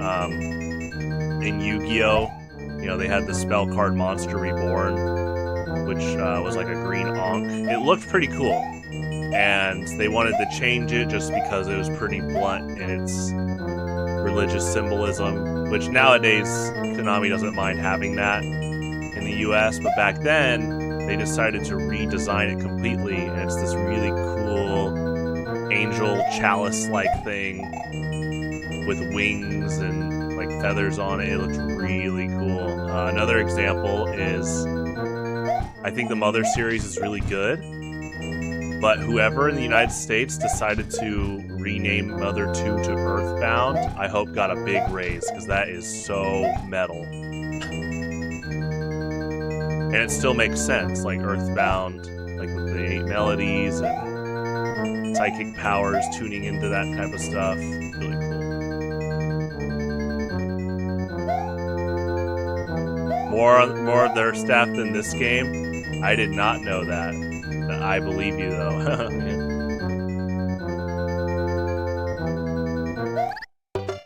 So yeah, you gotta run, jump with Luigi, but if you run, jump too far, Bowser gets that killer trick shot on you.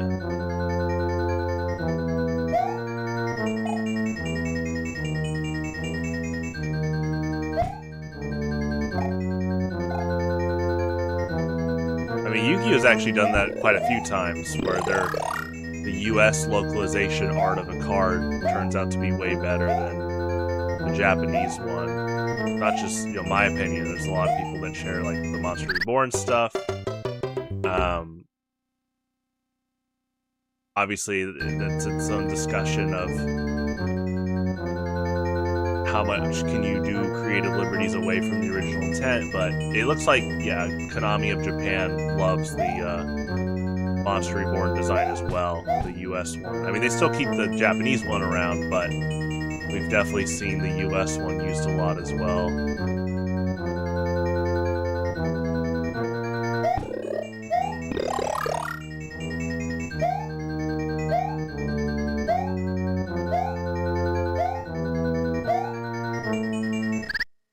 Yeah, you gotta get a little more momentum there. Okay.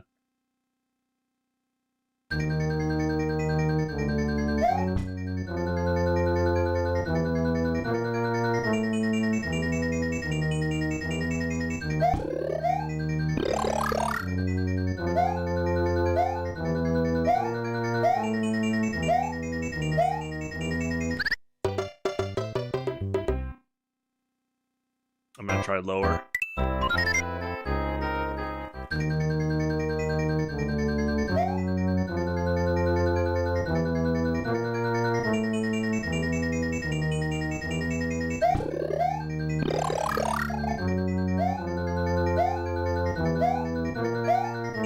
Also just go a bit slower too. Yeah, just staying close to the wall, looking like it's halting a lot of momentum. We'll never see Doki Doki Panic on NSO. Yeah, I don't know all the right stuff about it, but I heard that Mario Bros. 2 did some good quality of life changes to the game. It's not just like a sprite rework. They actually just remade the game, like remastered it with new Mario stuff. Like the Mario characters are put in there, but they also like remastered it quite a bit.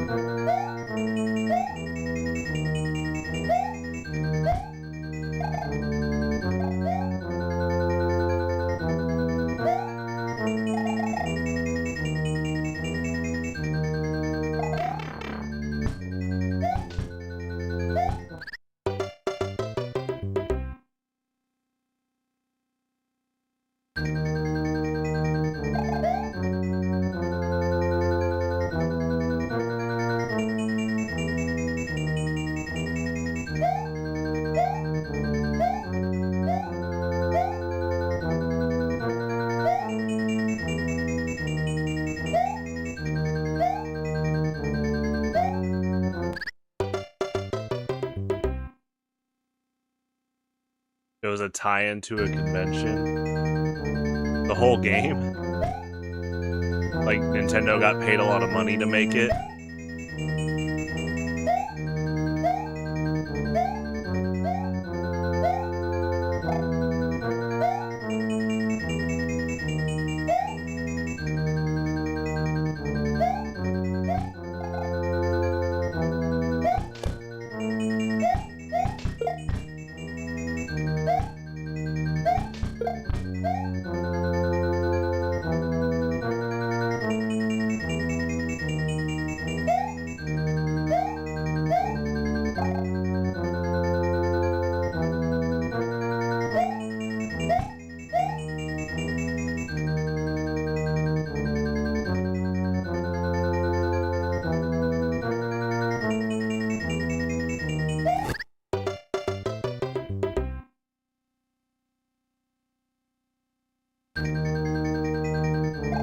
Oh yeah, yeah. The characters were like Doki Doki characters. I knew that. I didn't know that it was like for a convention. That's interesting.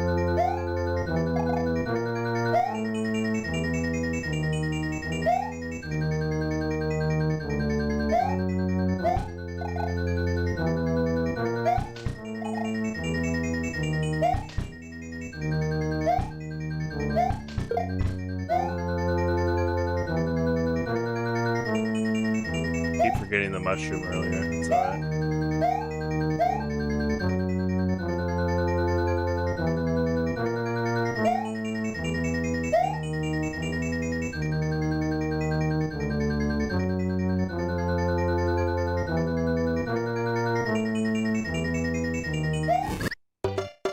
Yeah, that is definitely a super tight jump.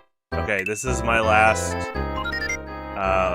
5 live playthrough. I either get a game over or beat this level, and then we'll call it a broadcast. So I will continue this Tuesday midday.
Okay, Fuji TV commissioned the game. Yeah, so Nintendo brought literally their A game, their A team, Super Mario Bros. They basically, through their, I don't know how much time they had to make the game, but it sounds like they really pushed for creativity under limitations. And by it not being at first a Mario game, they went pretty out of bounds for what was being established, compared to something like this. But again, this is also good. But yeah, it ended up working really well to have Super Mario Bros. 2 be basically a remixed remaster from Doki Doki Panic.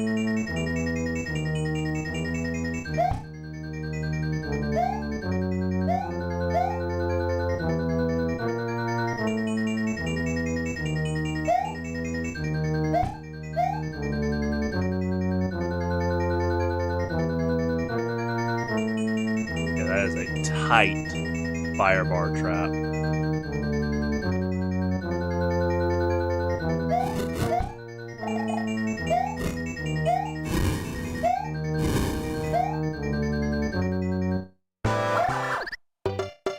Okay, he is throwing hammers immediately, I'm noticing, and jumping. He might do that again, might be able to rush down from below.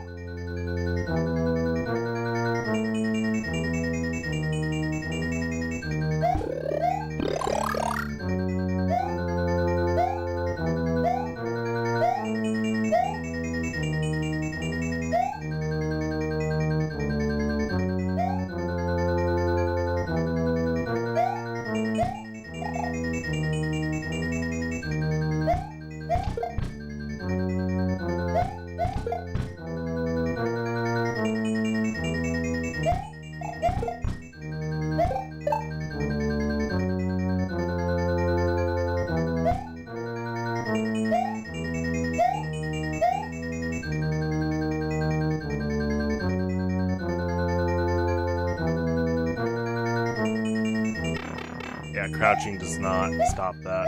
You probably just have to do a really tight jump there.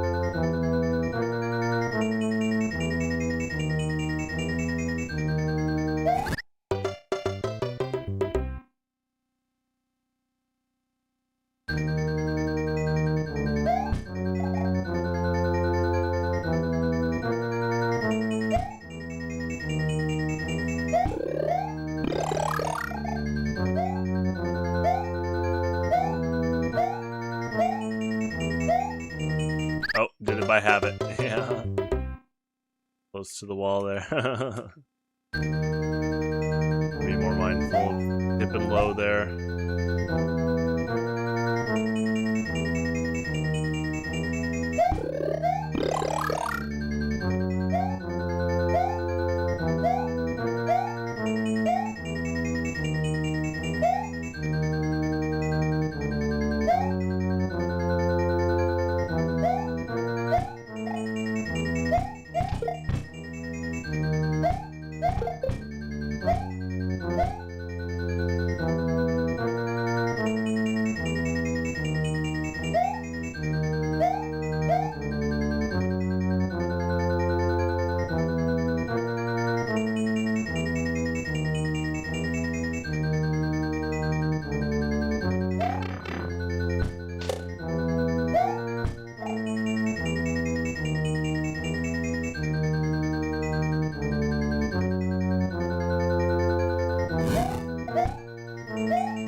He did jump again initially, but he landed pretty good. Right on me. GG's. Alrighty, well, that was a ton of fun. Got, what, like 5 levels left. So, I'll be back this evening with TF2 group games. Games in practice. Game/practice. And then this will be Tuesday midday. So, should be a lot of fun. And yeah, as tradition, if we finish the single player game early, that'll be it. But definitely, well, you know what? Yeah. So definitely a lot of fun. So have a good one. Stay safe out there. And yeah, super kind viewers today. Some pretty nice secrets found out with their hints. I know they mean well, so thank you for finding that out. I don't mind either way. People don't have to give hints. They can give hints. I just personally, I always try to avoid looking ahead when I play a game off stream. Like, I'm not going to go on Mario Wiki tonight and look at the rest of the levels. That's just for me, like, wanting to explore and get better at, like, mostly unfamiliar territory. I don't think I know any much about the secret levels at all, so yeah, thank you for tuning in. Stay safe out there, and adios.